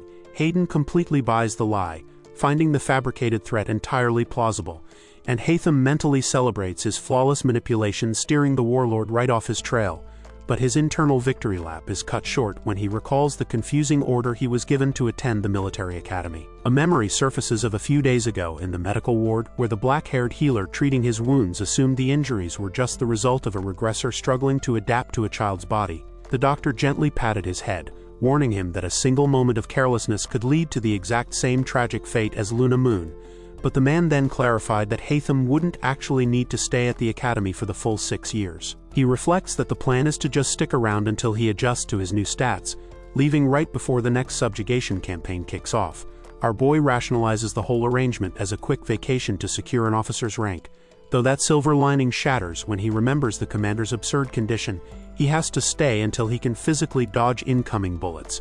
Knowing how military academies work, he already knows how much the senior class is going to despise his special treatment. Sure enough, over at the academy classroom, rumors are already spreading like wildfire as unaware students openly mock Team A for losing to a 10-year-old. The defeated squad sits nearby, stewing in guilt over dragging down Platin's flawless reputation, until Hatham steps up to play the benevolent leader, reassuring his new lackeys that they fought fair and square. Earlier today, the bespectacled major placed a strict gag order on the simulation's results, leaving the humiliated teens completely unable to defend themselves. Earlier today, before the simulation even started, the morning class was buzzing with gossip about the commander's infamous son. The chatter only died down when the suited instructor called for their attention to make a massive announcement. The cadets listened in stunned silence, and the doors opened to officially introduce the pint-sized Lord Hayden to his new training group. Our boy flashes a hypocritically innocent smile, fully aware that this angelic little act is only going to make the victims of his last massacre resent him even more. When the suited instructor assumes there are no objections to his admission, a hand shoots up from the back. Lucas, the arrogant blonde cadet, rises from his desk to confront the kid directly, and boldly declares that while the 6 who lost might be pathetic idiots, the rest of the class isn't so weak. The young master fires right back, asking if they really think they have what it takes to beat him. The room erupts into offended murmurs at his sheer audacity, but he just steps forward, ready to settle this once and for all, and prove his victory was no fluke. Earlier today, the kid proposed a training exercise to settle the dispute. Lucas agreed, internally scoffing at his massive ego, and laid out the terms across a chessboard, suggesting a 6-on-6 match pitting the young commander and his losers against the rest of the elite. My guy accepted the challenge, but casually dropped that he'd be adding his own special condition. With a cocky smirk, he declared his terms. If even a single member of his squad was eliminated, he'd forfeit the match, and on the flip side, if just one of the elites managed to survive the hunt, they'd take the win. It was a handicap so insanely arrogant that Lucas could only glare back in silence, absolutely seething at the disrespect. In the dorms, Hatham's squad is already planning their funerals, cornering our boy in his room and screaming about the absolutely insane handicap he just slapped on their upcoming match, terrified that with their track record, a single death means they're all getting expelled. But the young master just calmly analyzes the panic, recalling how Lucas and his elite team had looked down on them earlier today, and how he had turned that condescension right back around. His sharp retort had made Lucas flinch, pushing the elite cadet to threaten to completely wipe them out in front of the entire academy. So now, Hatham spins that exact threat to manipulate his squad's bruised egos, knowing from his countless playthroughs that these kids are destined to become crucial NPCs. Right now though, they're just a bunch of sulking teenagers still reeling from losing to a 10-year-old. So he explains he only came down early to unpack, but seeing this pathetic display, he decides to dangle a carrot to keep his future workers motivated. He asks the squad why they think he chose them for this specific match, holding up a hand to command their attention as he waits for one of the cadets to puff out his chest and arrogantly claim it's because they're the absolute best, a delusion our hero immediately feeds with an approving nod. When the white-haired cadet nervously brings up their past miserable defeat, Hatham spins the insane handicap as a grand stage to prove their worth, rhetorically asking if he only crushed them last time because of favorable conditions, as he reminds Vons of how easily his sniper trap was dismantled. He admits his tactics might seem a little dirty, but promises that if they follow his lead he'll hand them an absolute victory. Later, while unpacking his books, our boy reaches for a high shelf, and violently winces as a sharp pain shoots through his shoulder. He's been intentionally suppressing his game body's healing to keep the wound open, knowing Mersault is watching him like a hawk. He remembers it clearly. Platon had approached him in the academy library, and when our boy brushed off his offer of assistance, the top cadet dropped a bombshell, revealing he knew all about the gunshot wound. Hatham was initially stunned, since Commander Hayden had slapped a strict gag order on the incident, but he quickly realized his dramatic hospital stunt had drawn way too much attention, and deduced that Platon's father, Chief Anlon, must have leaked the classified intel to his son. Armed with that secret, the noble cadet urged him to postpone the training simulation until he fully recovered. Back in the present, our boy realizes the top cadet's bleeding heart is the perfect tool to exploit, as Platon brings up the harsh mockery Team A is facing and asks if the young commander is disappointed in his squad. Never one to miss a cue, Hatham feigns a hardened, heroic resolve, claiming he needs this upcoming match to prove his team's true competence to everyone. An act the blonde cadet swallows hook, line, and sinker. Platon eagerly pledges to do whatever it takes to win the exercise so his injured commander can finally rest. With the trap perfectly set, Hatham lays out the reality of the 6-on-6 setup, using a slick chess metaphor to illustrate the evenly matched teams, as he explains that to tip the scales a major sacrifice has to be made. Cashing in on that blind pledge to do absolutely anything, the young mastermind had looked straight up at the top cadet and explicitly asked him to drop out of the match for the sake of the team. The day of the second training simulation arrives. The snowy mountain terrain is freezing and unforgiving, and Lucas stands guard with his rifle as he takes charge of Team B. He checks in with his perimeter watch and notes that the scouting party is still out, but as they hold their positions, sudden whispers start to ripple through the ranks. Rumors are flying that Platon actually deserted Team A, completely throwing the cadets who know he's famous for protecting stragglers, but word on the mountain is that he just called the match a lost cause and walked away. The squad assumes the top cadet just got sick of babysitting a naive young master, but Lucas keeps his mouth shut, picturing the kid's terrifyingly sharp gaze and wondering if a truly clueless brat would bother memorizing every single soldier's name. He warns his crew to keep their guard up and not repeat Team A's fatal mistake, when he suddenly spots his forward scouts sprinting back way ahead of schedule. They skid to a halt, completely breathless, and frantically report that they've found something bizarre, pointing a trembling finger toward a tiny figure collapsed face down in the snow right outside their perimeter. The scouts had crept up on the motionless child, realizing it had to be our boy, but doubting anyone would use themselves as such a brazen trap. Connecting the dots with the rumors of Platin's sudden desertion, Lucas felt a chill that had nothing to do with the weather, completely swallowing the bait as he assumed the rival squad had ruthlessly mutinied and left their young commander to freeze to death. Swallowing the bait completely, Lucas hauls our supposedly unconscious hero back to Team B's main camp, where the remaining cadets are already sweating over how long the patrol is taking.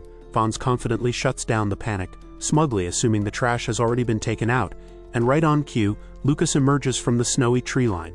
But that arrogant grin instantly drops from Vons's face when he sees his teammate marching into camp with a bound, seemingly helpless Hatham. Wasting absolutely no time, my guy immediately launches into a desperate sob story. In his fabricated tale, his squad violently turns on him the second the match starts, framing them as ruthless mutineers who completely refuse to follow his strict survival rules. Back in reality, he pitifully claims they stripped him of his weapons and left him to freeze. When the skeptical cadets ask if he actually benched Platin, Hatham just nods with a perfectly innocent expression. Rewind to a few hours ago. Hatham had secretly ordered Platin to step down to avoid a clash of leaders. Back in the present, Team B immediately falls into a heated debate over whether to execute their prisoner. As some completely buy the lie and assume the opposing squad is out for blood, the group fractures between those who feel sorry for the kid and those who want to finish the match, making one scout realize this tiny captive is already tearing their teamwork apart, arguing that an easy victory over a betrayed child won't earn them any real glory. But another cadet aggressively demands they kill Hatham and end the simulation. He even spins his combat knife to do the deed himself, completely unaware that our guy is already subtly loosening his ropes. Before the blade can drop, Vons steps up to override the squad and take command of the chaotic situation. He orders Cohen and Harry to stay behind and guard the prisoner alongside their flag. And as he leads the main assault force away, our hero watches with his hands completely free. With his trap officially set, the main assault squad pushes deep into the snowy forest, where Lucas voices his disappointment in Vons's heavy-handed leadership. Unfazed, the black-haired cadet defends his call by reminding them that their true goal is just to humble the arrogant brat. Lucas can't argue with that, desperate to wipe the smug look off our hero's face once and for all. Everyone else chimes in to agree they'd rather secure an honorable victory than execute an unresisting prisoner, but their righteous moment is shattered when a red signal flare suddenly shrieks into the sky. Panic sets in as they realize the distress signal came directly from their own camp, and as they sprint frantically back through the trees, Lucas spots something horrifying. Their team's blue flag is violently splattered with orange paint, and standing right beneath it is our boy, clutching his arm and absolutely drenched in the same orange paint. As the returning scouts frantically demand an explanation, Hatham flawlessly slips back into his victim act to claim his own teammates just ambushed the camp. He stammers that Cohen and Harry were dragged off into the woods right after firing the flare, but proudly declares he used his own body as a human shield to protect their flag, prompting Vons to cock his rifle as he swallows the lie, hook, line, and sinker. Convinced the mutineers are still lurking nearby, Vons takes charge again and orders Lucas to lead the rest of the squad on a perimeter sweep. Lucas nods, playing right into my guy's hands, and marches out of the camp to leave the prisoner behind. Vons just watches them disappear into the trees, finally securing the total isolation he wanted. The second the patrol is out of sight, Vons drops the friendly act and aims his rifle point blank at our boy's head, though Hatham just smiles up at him, perfectly aware that the older cadet sent his squad away on purpose. Vons glares down through his goggles and admits he saw right through the kid's manipulation of his gullible teammates, pressing the barrel hard against Hatham's skull to end the training exercise right now. He sneers that he's never met a more annoying brat in his whole life, only for a new voice directly behind him to casually agree. Vons's finger twitches on the trigger with a sharp click, but Hatham's innocent facade instantly melts into a cunning smirk as he corrects the guy's math. This was never a one-on-one, as the cloaked blue cadet suddenly steps out of the snow and aims his rifle straight at Vons's back. The masked teen whips around in sheer panic, realizing he's the one who just walked into a trap. Rewind to a few hours ago. Our hero had also ordered Platin to spread rumors about a mutiny to set the perfect bait for Team B. Vons realizes the entire mutiny story was a massive, calculated lie. He tries to reassure himself that he can still take on one regular cadet, but he turns back to find our boy aiming a handgun right at his face, cheerfully thanking him for sending Lucas away, and as the sniper screams in rage, a single gunshot rings out through the snowy forest. Following the gunshot that ended the simulation, our boy sits comfortably in Commander Hayden's office, where the warlord asks him to explain his winning strategy firsthand. The kid calmly replies that it was simple. The older cadets were already underestimating him, so he just set the stage to solidify that belief. He highlights the exercise's core rule, pointing out that if even one person is eliminated, the whole squad loses, which meant that by acting completely psychotic, he painted his own teammates as the easiest targets on the board. In a flashback to the simulation, He headed directly into enemy territory and acted as bait, knowing the opposing team wouldn't waste time shooting a tied-up child when they only needed one kill to win. Back in the present, Hayden deduces that the boy's earlier argument with Platon was entirely staged. In a flashback to shortly after the simulation, the commander had one more question for his son, asking why he didn't just pull the flag during the initial ambush and end it immediately. Haytham arrogantly admitted that wrapping things up too quickly wouldn't have been any fun. Leaving that debrief, the young master walked down the Grand Academy hallway, deciding that with Hayden satisfied, it was finally time to deal with Platon. Meanwhile, the rest of the academy is in a state of absolute confusion over the simulation results, and rumors fly wild through the halls as the students try to piece together what actually happened out there. One guy complains that the sheer tension had him hearing things in the snow, but his mention of a terrifying threat to wipe out their squad makes a nearby student physically flinch. The frustration hits a breaking point when Vons furiously slams down a report, yelling at a rival squad for hiding behind a child, while the veterans of Team A comedically welcome him to the club of those who lost to a 10-year-old. Another teammate steps in to point out that even Lucas is keeping his mouth shut about the humiliating defeat, so the rest of the group jumps in to drag the bickering boys apart before a real brawl can break out. In a flashback to the post-simulation debrief, Platon pulled our boy aside in the hallway. He formally bowed his head to apologize for his team's blatant disrespect, and even retracted his own previous insults, before bluntly dropping the hammer that he still could not acknowledge the kid as a fellow cadet. He admitted the sheer talent was undeniable, but argued a true soldier wouldn't have treated the exercise like a playground. Vons passionately echoes that exact same sentiment to the rest of the squad, drawing murmurs of agreement from the battered teens. They all conclude that this 10-year-old is just a thrill-seeker who doesn't care about a real victory. But before the slander can spread any further, Platon steps up to fiercely defend his new commander's honor. He reveals the shocking truth that their leader was severely injured a few days ago while hunting a monster. Lucas instantly recalls the kid clutching his shoulder in the snow, the realization hitting him hard as Platon spins a heroic narrative that our hero postponed his own medical treatment just to restore their team's pride. In a flashback to the recent past, the top cadet passionately argued that their young commander had volunteered as bait despite his bleeding wound, demanding to know if that wasn't proof enough of his absolute right to lead. Platon awkwardly clears his throat as he finishes recounting his little PR campaign. Our hero realizes that his adjutant took it upon himself to manage his public image, and the stunt successfully turned the other cadet's sleazy glares into genuine respect. In a flashback to the day Platon came to his room, the older cadet bowed his head to apologize for letting the secret slip, but gripping his bedsheets, Haytham realized he couldn't let this golden opportunity slide and decided to exploit that heavy guilt by asking for a very specific favor to make up for the mistake. Though the straight-laced cadet immediately panicked at the thought of spreading more malicious gossip, the boy quickly shut that down, locking eyes with him and stating that his request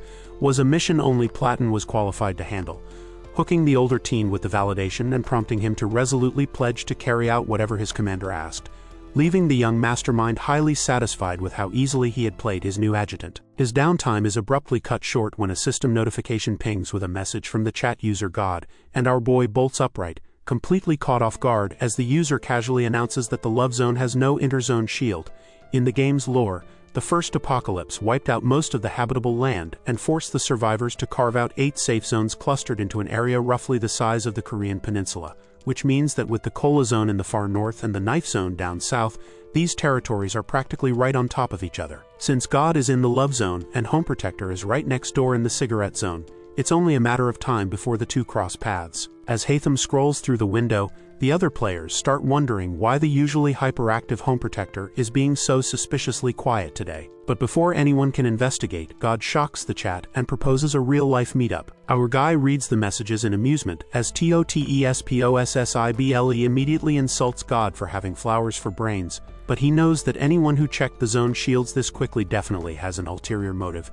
He reflects that right now they are all just weak 10-year-olds who can't afford the massive risk of meeting up in person, so he takes the initiative as Junkie, voicing that exact same suspicion in the chat and demanding some honesty.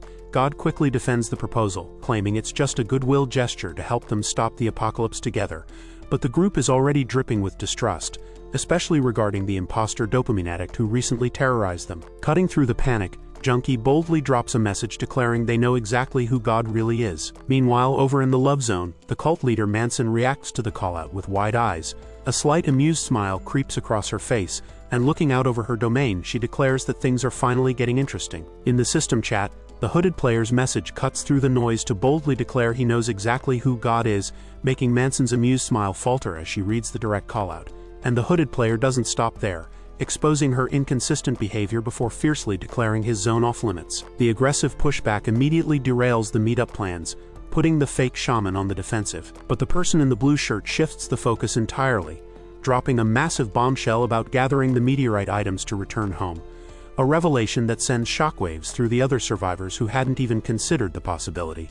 Though Manson remains highly skeptical of this supposed escape route, brandishing her revolver with a menacing smile while the weaker players sweat in terror. Issuing a grim ultimatum from his underwater confinement, the person in the blue shirt warns the chat against secretly joining forces. He threatens to sink the beer zone's meteorite straight to the bottom of the ocean if anyone tries to cross him. But the real chaos erupts when the imposter dopamine addict chimes in, casually claiming he's already met up with someone in real life. Our boy watches the system window absolutely melt down as the others panic over the impossible claim, knowing for a fact he didn't type a single word of that smug reply. Spooked out of their minds by the obvious impersonator, the group instantly aborts the meetup and abandons the public room entirely. Later, strolling through the academy halls, Hatham reflects on this mysterious ninth player, knowing that while the fake hasn't directly harmed him yet, their mere existence is giving off major ominous vibes, a suspicion confirmed when he intercepts a private DM where T. Bowram asks if he was the one the imposter met. The impersonator smoothly plays along on the other end,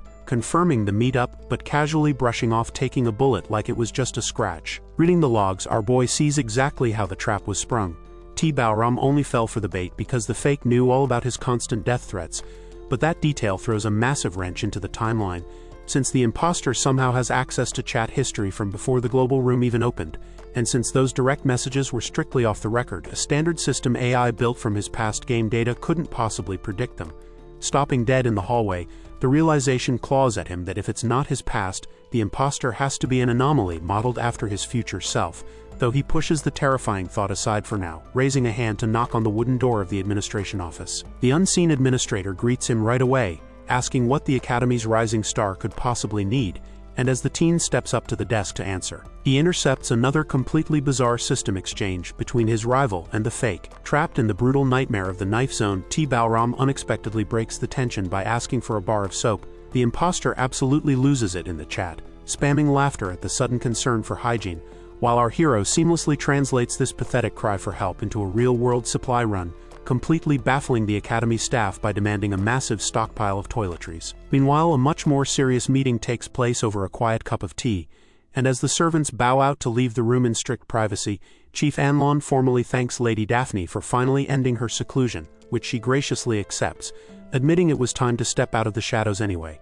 But when the older executive gently asks about her husband, her response is weary and resigned, prompting Anton to cut straight to the chase and confront her about the sudden divorce rumors, making her purple eyes narrow as she sharply challenges his assumptions, and when he argues that such a hasty decision is beneath her intellect, she furiously slams her hand onto the table. Daphne furiously rebukes him, shouting that he has absolutely no idea what she truly wants, but the old man remains perfectly calm and reminds her that he has supported her since childhood, even when she chose to marry a complete stranger, a reality that instantly deflates her anger. And as she quietly apologizes, knowing the choice to marry Hayden was hers alone, a brief flashback to her earnest conversation with our boy fuels her plea for Anton to understand that Hatham is different, that the kid actually understands her true feelings, begging the executive to trust him just as he once trusted her, a plea that leaves Anton to stew in irritated silence, internally annoyed that this little brat has already completely won her over. His frustration actually stems from a pro-Daphne faction meeting held just the evening before, where the executives are furious to learn they've been barred from the upcoming subjugation battle. And though Anton reveals that his own son, Platon, was among those humiliated by our boy's maneuvering, the brass quickly realizes they have zero grounds to protest since the opposing faction caught the exact same ban, forcing them to acknowledge the kid's terrifying political shrewdness, and the grim reality that if he clears this raid all by himself, the executive board will be rendered completely obsolete. Still, they bitterly admit their own track record in combat hasn't exactly been stellar, and Anton can only smirk at the sheer insidious nature of such a young child. So when a subordinate asks what their next move should be, the chief waves off the assumption that Hatham's authority comes from the commander, and declares that the real danger is simply that this boy is Luna Moon's son. Flashing back to 10 years ago, he personally investigated the snowy slums to question the old slum dweller about the grave of the supposed hero, and the old man confirmed a chilling fact. The wooden cross marking Luna Moon's tomb had just been erected, ending the memory. Back in the meeting room last evening, the executives recoil at the impossible math, wondering how, if Luna Moon died a decade ago, Hatham could possibly be 10 years old. Despite the boy's uncanny physical resemblance to the fallen medic, the terrifying realization dawns on the room that he might be a complete fake. Back in the present, Anton cuts off Daphne's fierce defense and admits with a calm smile that he doesn't actually hate the kid, especially since they all know exactly what Luna Moon looked like. He even places a hand over his heart to express genuine sympathy for the harsh life of an illegitimate orphan raised by strangers, but he points out one crucial detail to the silver-haired woman. When the medic deserted 10 years ago, she wiped all her personal records, and with a cunning gleam in his golden eyes, the chief questions if Hatham actually knows what his mother looked like, offering Daphne a dangerous suggestion to put the boy's lie to the test.